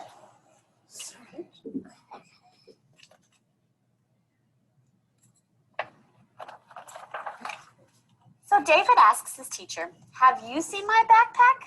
Yes, says his teacher. We found it. It was here all the time. The end. After reading the story, you will begin the listening and speaking questions in Part A. The kindergarten tests were designed with sample items introducing various item types, allowing you to model what the student is expected to do. These sample items completed with the student are not scored. When the student can no longer correctly complete tasks at a particular level according to the scoring guidelines, you will close the student storybook and go on to Part B. Follow the directions for moving on in the script. Let's find things in this picture. Yeah. I'll do the first one. Let's point to David. This one. Here he is. Do you understand what to do? Yeah. Okay. Point to the teacher. This one. Point to the flag. That one. Point to the scissors. Scissors. Okay, this one. Good job. What is this? A table. What is this? A chair. What is this? A plant. Good job. Now let's turn the page. Okay. Now let's look at this page. David is in the principal's office. Let's look around the principal's office. Okay. Point to the open book. Open the book. Okay, this one. Point to the picture of the boat. Point to the tall bookshelf. Tall bookshelf. Okay, this one. Good job. This is a pencil. What do you use a pencil for? Paper. Paper. This is a telephone. What do you use a telephone for? To call someone. What other things does the principal have? A ship. Can you tell me anything else? A cup. Tape. Children with balloons. Hey, good job. What do you think the nurse is doing here? Okay, she's putting a bandage on, what is this? On a girl. Good job. What else does a nurse do? She puts people to bed when they're sick if they have a snuffle or a cough. Oh yeah, good job. Items in some parts of the test require the use of manipulatives. The cards are color-coded and labeled to match the levels in your script. To manage all the testing materials required, you may find it helpful to put the card pouch on your lap. Leave it open as you administer the item. That way, you can quickly put the cards away and locate the next set of cards. I'm going to take out some cards. Oh boy, cards. Here are some children that David sees on the playground. These are some games that children play on the playground. Are these games the same or different? Different. How are they different? Because two people are holding ropes and one person is skipping. And three people are playing soccer. That's because it's different. Yeah, good job. Listening items at proficiency level 5 require the student to hear and comprehend a larger quantity of specific and technical language than at previous levels. Therefore, when reading the script for these items, it is important that you read the entire item without pausing.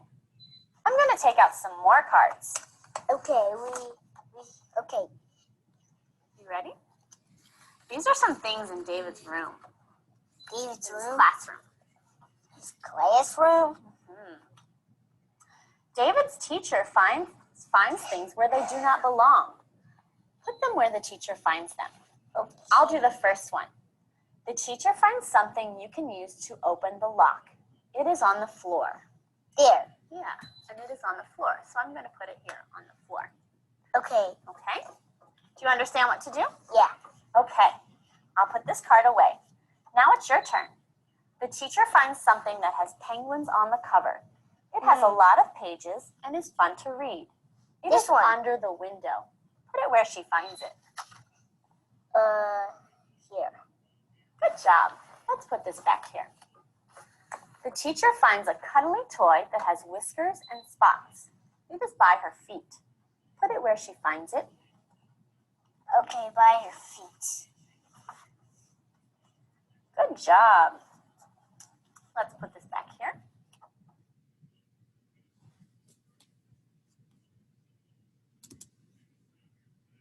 All right, narrative writing part B.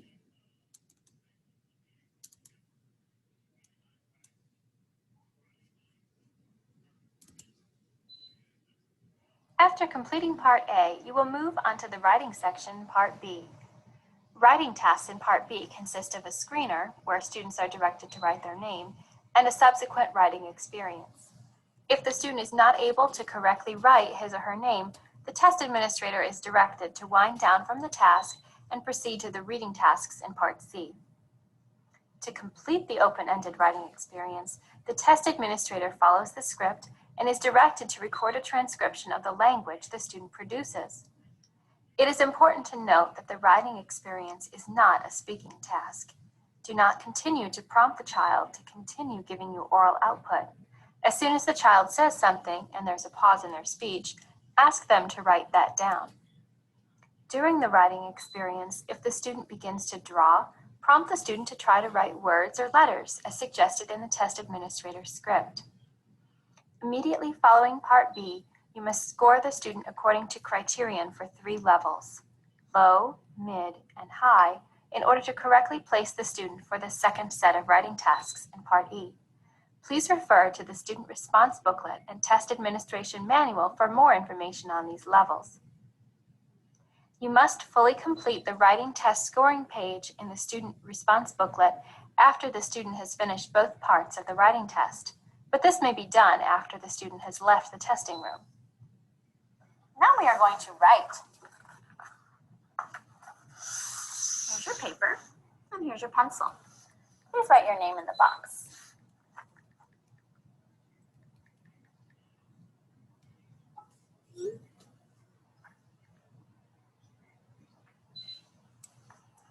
Okay. Now let's write about David's story. Let's open the storybook again. Let's look at these pictures again. What do you remember about the story? That David lost his backpack. Now try to write that here.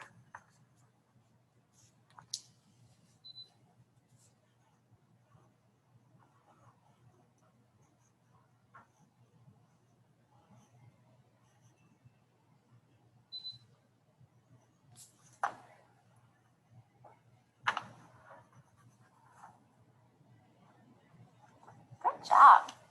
Please give me your pencil. I'm going to write what you wrote. Looks like you wrote David lost his backpack. I'm just going to write that here.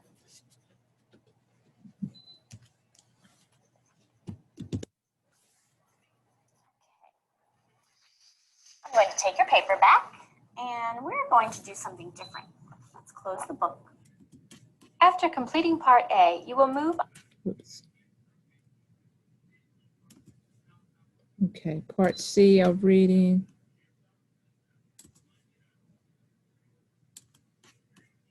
The reading items in Part C require the use of multiple sets of cards. It is important to familiarize yourself with the script and materials for this part of the test so that you are able to correctly administer the items. The test administrator's script provides guidance for layout instructions. Sometimes you will hold cards in your hand, other times you will put some cards face up and other cards face down, and so on. The sequential order that you place the cards in front of the student doesn't matter. Just lay them out as you pull them from the pouch. After modeling the initial items, remember to set aside the pair of cards you used to model the item. If the child tries to hand you both the word card and the picture card after completing subsequent items, collect only the word card and be sure to replace the picture card for future use as a potential answer. Now we are going to do something different. David has a lot of things in his bag. I'm going to take out some cards. I'm going to put some face up and some face down.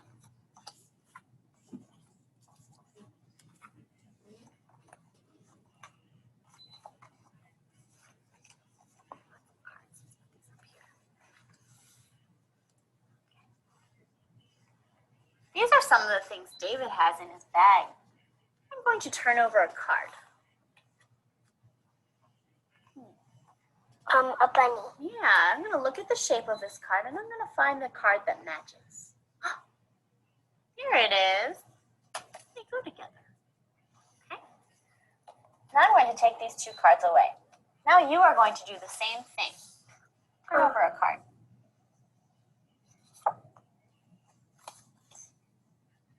Point to the picture that matches, that goes with it. Good job. I'll take this one and put this back here. All right, can you help me put the rest of these cards away? The pencil. Yeah, the pencil didn't have a picture that matched it, did it? Okay, thank you. All right, let's put these away. I'm going to take out the storybook again.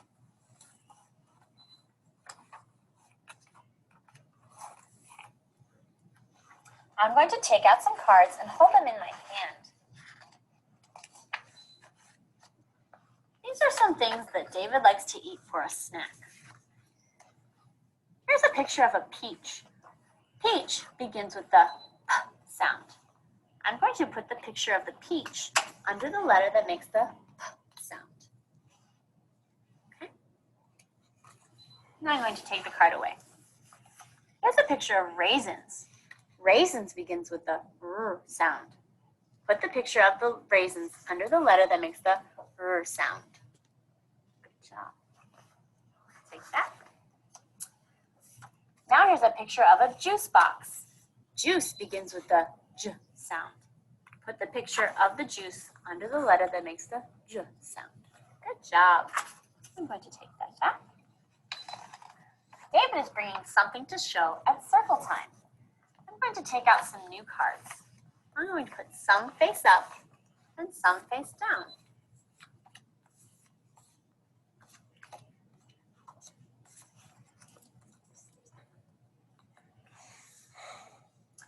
Now I'm going to turn over a card.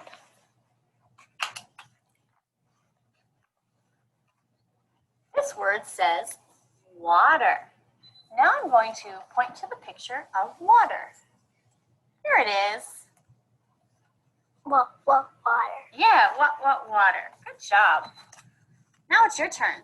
Turn over a card. Look at the word. Point to the picture that goes with the word. You can read it out loud if you want to. Want some help? Winding down from the reading tasks is especially important, since reading is a developmental skill for all students at this age and can be a source of frustration if the student feels he or she has not successfully completed the task. In the event the student is unable to complete all of the tasks in a given level, the test administrator may wind down from the task by reading or decoding the items with the student, and then scoring these reading items as incorrect responses. Ladybug. Yeah, it is a ladybug. Good job. Turn over the last card.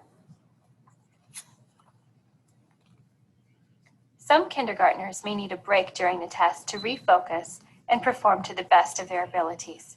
One break is suggested in the script between parts C and D, which marks the transition between the narrative and expository sections of the test. Test administrators should use their judgment to determine whether an additional break is needed. Let's take a stretch break. Okay? Okay. Stand up. Bring it down. Yeah. Okay. All right. Stretch up to the ceiling. Wiggle your fingers. Stretch down and touch your toes. Put your arms out. Shake them around. Okay. Are you ready? Yeah. Okay. Let's move on. Wanna come this way? All right.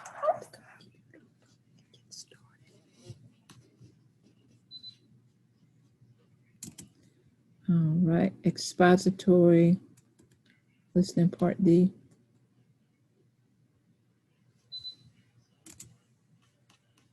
The listening and speaking items in Part D begin the expository section of the test. For this section, you will use the activity board. Place the closed activity board in front of the student. If the student tries to open the panels, instruct them to wait just a moment. Tell them it's a surprise, and they will soon see what's underneath. Well, now I'm going to take out the activity board. Ooh, doesn't this look like fun? Yeah. Okay. We are going to talk about it. Okay, are you ready? Yeah. We are going to talk about a girl named Amy who goes to a park. Let's open panel 1. Panel 1. Amy and her class are at the park. This is Amy. Okay. What is this? A bus. What is this? Sun. And what is this? Garbage can. Good job. I'm going to take out some cards. Yeah, but look at that spider on that web. Yeah, do you like spiders? Yeah, I like Spider-Man. Let's look at 3 animals that Amy sees. Do these animals go together? No. How are they different? One's flying, one's in the grass, one's swimming with a baby. Good job. Okay, can you tell me anything else? Okay. There's clouds, grass, water. Excellent. Okay, let's put these cards away. Okay, now let's open all the panels. You want to help me? Okay. Okay, let's open all up. Wow, it's a surprise. These are going to flop up. I'm going to put this right here so it stays down. Okay. I'm going to take out some new cards. Whoa, it really is a surprise. It is a surprise. Let's play a game.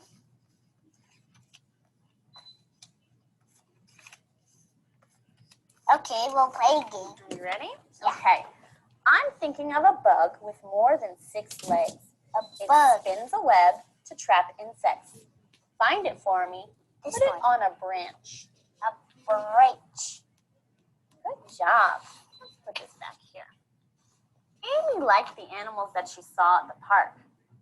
Think about an animal, but don't tell me the name of the animal. Do you have one? Not yet. Okay. Don't tell me what it is. Don't point to it. Just think about it in your head. Okay. Think about it in your head. Don't tell me what it is, okay? All right. What does your animal look like? It has 4 legs and a long little tail. Okay. And how does your animal move? With 4 legs. Yeah. Why do you like this animal? Because it lives in a mouse hole. Oh. So I think your animal is a mouse. Yeah. Yeah, good job.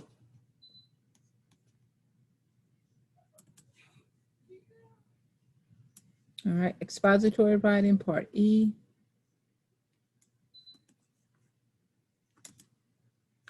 In Part E, the student is expected to complete leveled writing tasks. Depending on whether the student received a low, mid, or high score on their performance in the narrative writing section, you will direct the student to the appropriate leveled starting point according to the script. Now we are going to write. Here's your pencil. Here's your paper. Let's talk about the animals in the park. Let's open all the panels on the activity board.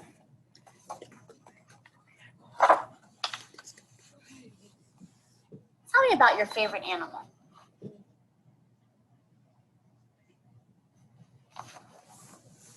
You just write about it.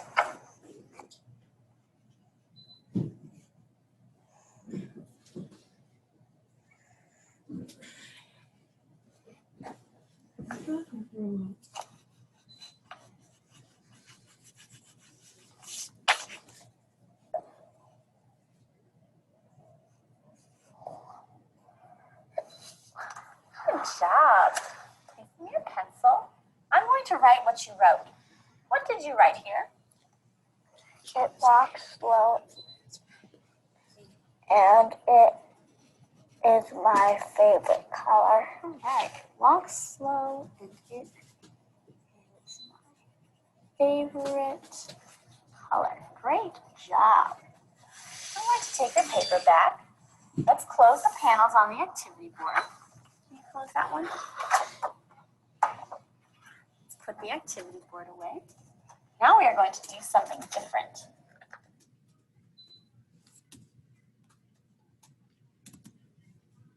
All right, expository reading part F.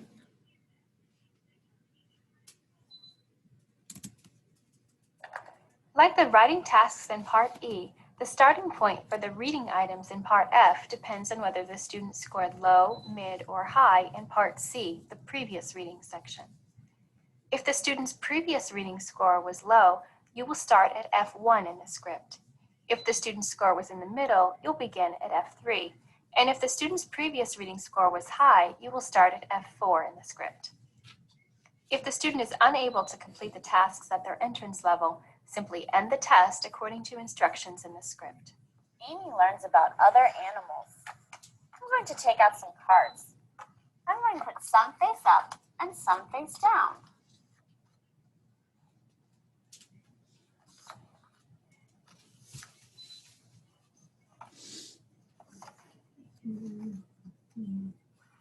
Now I'm going to turn over a card. This word says hen. Now I'm going to point to the picture of the hen. Here it is. Now it's your turn. You're going to do the same thing. Cat. Good job. All right. Turn over another card. Cat. Good job. Let's read about the way these animals move and where they live. Right. I'm going to take out some cards. I'm going to put some face up and some face down.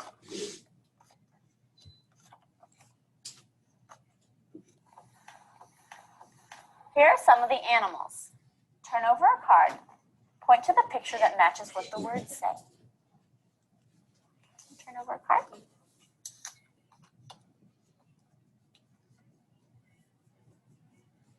You can read it out loud if you want to.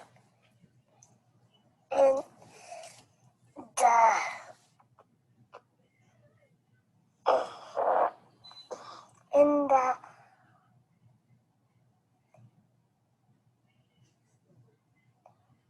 Want some help? And it says, in the tree. In the tree. Point to the picture that goes with the word. Good job. Can you read back there? Let's try another one.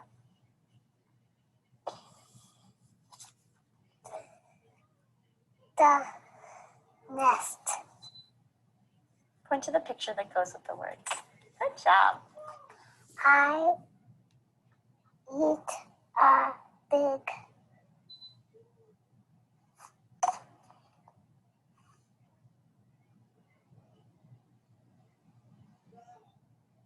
Want a little bit of help?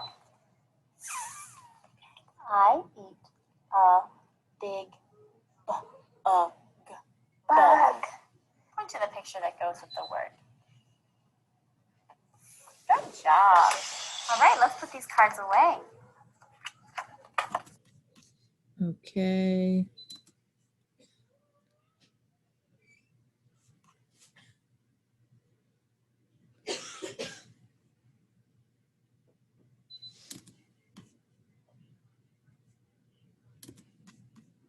You have now watched samples of all parts in a complete administration of the WIDA kindergarten tests. At the end of the test, it is important that the students leave feeling positive about their experience. Use the guidance provided in the test administrator script to wind down with a student. We are all finished. You did a great job today. Do you have any questions for me? No. Okay. Well, thank you very much for talking with me. For all parts of the test administrator must fill in the student's answers in the student response booklet, including a transcription of the student's writing during the writing experience. After the student has left the testing room, make sure you review the student's response booklet to ensure that each question has been scored. The speaking sections of WIDA's kindergarten test are scored using the speaking rubric with task level expectations adapted for the pre-K grade level. In the student response booklet, the test administrator must mark a score of meets or approaches for the student responses to each level of the part. In some cases, it may be difficult to determine whether a student's performance to the current task warrants a score of meets or a score of approaches. In this case, if there is a task at the next higher proficiency level, the test administrator may fill in the box in the question mark column and move on to the next level. If the student gives a performance that meets the task level expectations of the next level, assign that level a score of meets, then go back and assign the previous level a score of meets. If the student gives a performance that very clearly fails to meet the task level expectations on the next level, it is most likely that the performance was also deficient on the level in question. Assign the current level a score of approaches and go back and assign the previous level a score of approaches. We feel confident that the information provided in this DVD will help you understand how to effectively administer Kindergarten Access for ELLs and WIDA Model Placement Screener. To review any of the training points you have seen, please refer to the DVD menu to locate those segments. We also encourage you to review the Test Administration Manual, the online course, and other available training resources. More information is available from your district testing coordinator or at the WIDA website, wida.us. Thank you for your commitment to the success of our English language learners. We hope you find the assessment tools provided by WIDA informative and reflective of your students' true language proficiency. Okay. All right, so looking at the training videos reminds us of the close proximity the student and the teacher are to each other. So we'll have to really think about how it's going to look now. We're going to have that shield. So it's just going to take some extra thinking on how, the setup is going to look. And also just a reminder to check those test booklets really well to make sure all sections have been scored and everything is complete in the test book. All right, we're going to look at the testing section here. All right, so again, just to reiterate, the materials needed are the kindergarten student storybook, the kindergarten student response booklet, the kindergarten test administrator script, the kindergarten student activity board, kindergarten cards and card pouch booklet, and 2 number 2 pencils. Okay, the test structure, the kindergarten test is contextualized by 2 main themes, a narrative text which resembles quality children's literature and is read to all students taking the assessment, and an expository text which is told through the use of an activity board. Like all the other grade level forms of Access for ELLS, the kindergarten form assesses all 4 language domains, listening, speaking, reading, and writing. In the kindergarten test, all students are tested in each language domain twice. The first half uses the narrative story as its thematic foundation to assess in all 4 language domains. The second half also assesses the child in the 4 language domains, but through the context of the expository text.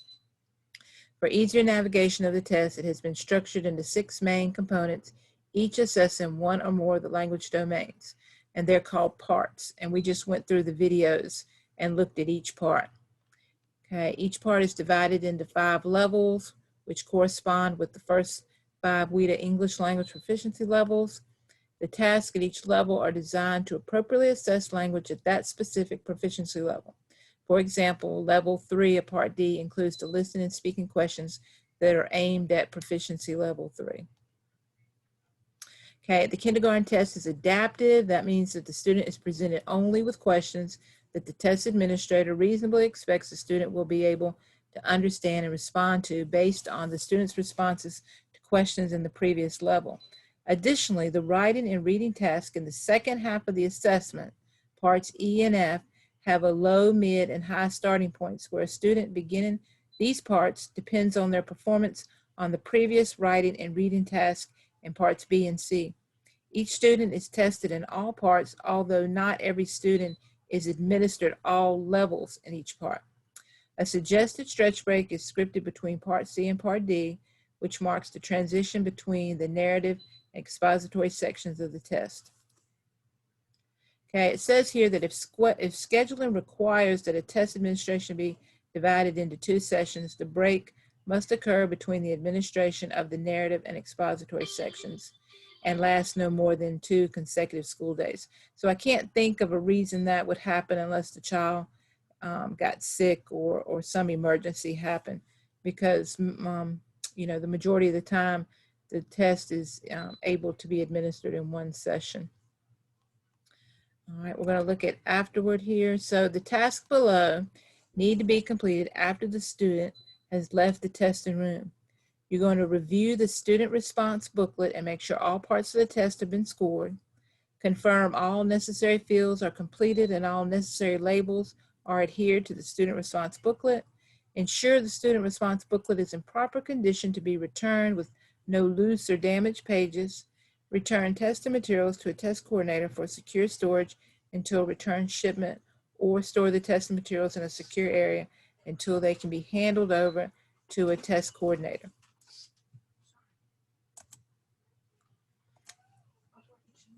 Okay, so the listening and speaking administration procedures, just to reiterate, on the kindergarten access for ELLS, the listening items are administered in conjunction with the speaking items.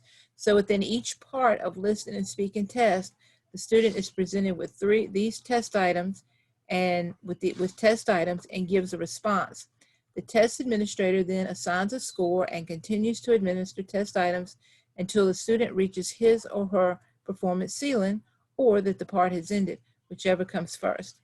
The parts of the listening test, A and D, which also include the speaking test, present the student with questions meant to elicit closed-ended responses. That is, students can indicate their responses non-verbally by pointing, which the test administrator will cue them to do, or by shaking or nodding their head. Students may also give responses verbally, though a verbal response is not required here. And this is just an example here.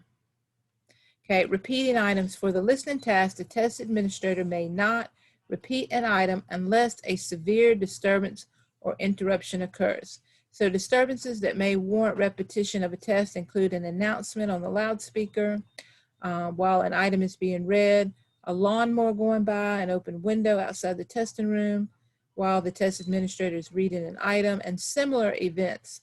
For the speaking task, if the student asks you to repeat an item, it is acceptable to repeat an item 1 time. Rephrasing options are contained in the script. You should ask the student to repeat a response if and only if the student's response is inaudible. Okay, so we have some listening speaking samples here. I'll take a quick look at.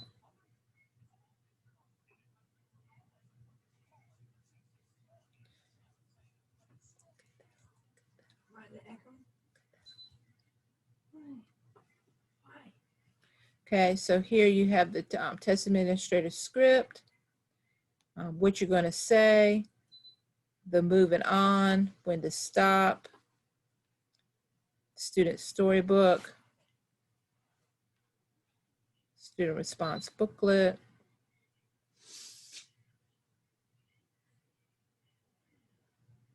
Okay, so it tells you exactly each part where you're going to go. All right, we're going to the reading. So the reading items on the kindergarten access for ELLS part C and F use manipulatives to engage the student in the activities and begin with pre-literacy skills and proceed gradually up the reading continuum to sentence reading. Tasks at each WIDA proficiency level focus on English reading skills as follows. Level 1, pre-literacy skills such as matching pictures and shapes or words and word shapes. Level 2, beginning sounds of words through sorting and matching activities. Level 3, single words, high frequency, easily decodable. Level 4, short 2 to 3 word phrases. And level 5, short sentences. Okay, the speaking part, when administering items on the speaking test, read aloud any text that appears in boldface and type it in the script. Do not read any directives that are not in boldface type, such as point to, or any other instructions intended to guide the administration, such as those prefaced by if necessary. Some words may be underlined for emphasis, in which case you should adjust your intonation accordingly. When the script presents alternative readings for an item, these alternatives will be linked using the notation or. For example, can you tell me anything else? Or can you give me more details? In these cases, choose the reading that flows best given the student's previous responses. You may also use more than one of these alternatives as the occasion demands. Some items that contain an or allow you to customize an item. For instance, if the student responds to an item, are these the same or different? With same, then you would fill in the blank in the following item of the script with, how are they the same? An item marked if necessary is intended to be asked only if the student's response to previous items leave you in some doubt about what score to give. That is, ask an if necessary question only if more information is needed to assign a rating. Do not ask an if necessary question if you have no doubt about what score the student earned from the responses from the previous items in the task. Each task of the speaking test typically includes several items identified in the script with the letter Q for question, followed by a number, for example, Q1, Q2, etc. Some tasks are also include scripting, which provides a model of the language the student is expected to produce. Speaking items are also scored in the student response booklet based on the WIDA speaking rubric. The rubric contains a set of task level expectations that students meet or approach in full for each level within each part of the speaking test. Unlike the grade levels of Access for ELLS, the kindergarten speaking test allows the test administrator to score the child as meets, approaches, or a question mark. If an item is administered and a student does not respond, mark the item as approaches. In the test administrator script for kindergarten, WIDA introduced the expect box to the speaking portion of the test. The expect box contains a short summary of the full task level expectations contained in the speaking rubric. The contents of the expect box are meant to serve as a quick reminder of the language the task requires the student produce in order to meet the task level expectations contained in the full speaking rubric. The test administrator must use his or her internalized understanding of the descriptions in the full speaking rubric as the complete guide for making scoring decisions. That said, test administrators may notice a slight difference between what is written in the expect box and what appears under linguistic complexity in the speaking rubric. The expect boxes reflect reasonable expectations based on the developmental characteristics of kindergartners, who may not always speak in full sentences even when fully proficient in English. Therefore, the expect boxes serve as a useful distillation of the speaking rubric, yet incorporate some highly adaptive expectations in the area of linguistic complexity, resulting from expert awareness of kindergartners' development in the domain of speaking. For example, where the speaking rubric calls for the students to produce sentences at level 3, the expect box requires only phrases in response to a level 3 test item. The expect boxes and speaking rubric together provide a holistic picture of how students are expected to speak at each level of language proficiency during the kindergarten years, and both should be utilized in scoring the kindergarten speaking test.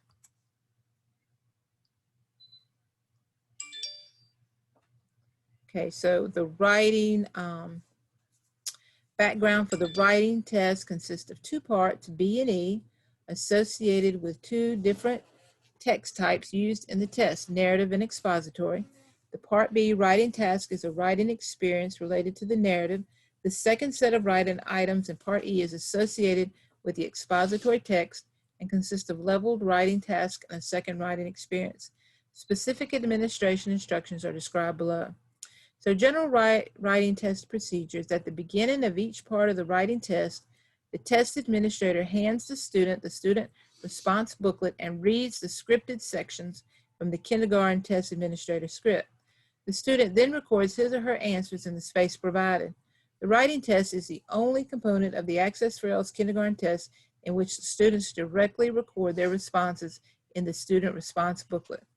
All students will have an opportunity to write, but all levels of the writing test may not be administered to all students. Every student is presented with the screener, and based on his or her performance, will either move on to the writing experience task in Part B, or will end the current writing task and move on to the next part of the test, which is Part C, reading. Because the task is adaptive in the Part E writing experience, the students will begin at a low, mid, or high starting place and move up through the remaining levels until he or she can no longer successfully complete the task. The wind down from the writing task and the move on to the next part. More instruction about determined starting point in Part E is provided later in this course. Okay, so we just have an image here of the booklet. Okay, and you'll see the low, mid, and high, and what you can expect from each one. Okay. Both writing parts of the test include a writing experience. The writing experience has been designed to have students write about the story and pictures they saw and talked about during the previous section of the test. The script prompts the student to talk about something from the story and then write it. In this way, it's an open-ended task, allowing students to produce whatever they can write. It is important to note that the writing experience is not a speaking task. The test administrator should not persist in prompting the student to continue giving oral output. As soon as the student says something and there's a pause in speech, he or she should be encouraged to try to write that down. There are prompts for the test administrator to use if the child is struggling. By continually narrowing down the demand of the writing task, can you write that here? Can you write that word here? Can you write any sounds from that word here? Can you write any letters from that word here? The test administrator adapts the writing experience to be appropriate for the student's level. If the student copies text that appears in the picture, the test administrator may say, "Can you write anything else about the story in your own words?" After the child writes, the test administrator transcribes what the child says was written by asking, what did you write here? After the completion of the test, the student work from the writing experience is scored using the writing rubric of the WIDA Consortium for grades pre-K through K. Okay, and this just gives a glossary of all the terminology. All right, I'm going to stop the screen share. Are there any questions about anything with the reading? Okay, so it's a lot to think about, especially with the close proximity the students have with the teacher. We are going to have that shield. It's going to be a little different, actually totally different, because you're not right there as close to the student as normal, but we'll make it work. So I'm going to share, I'm going to stop recording.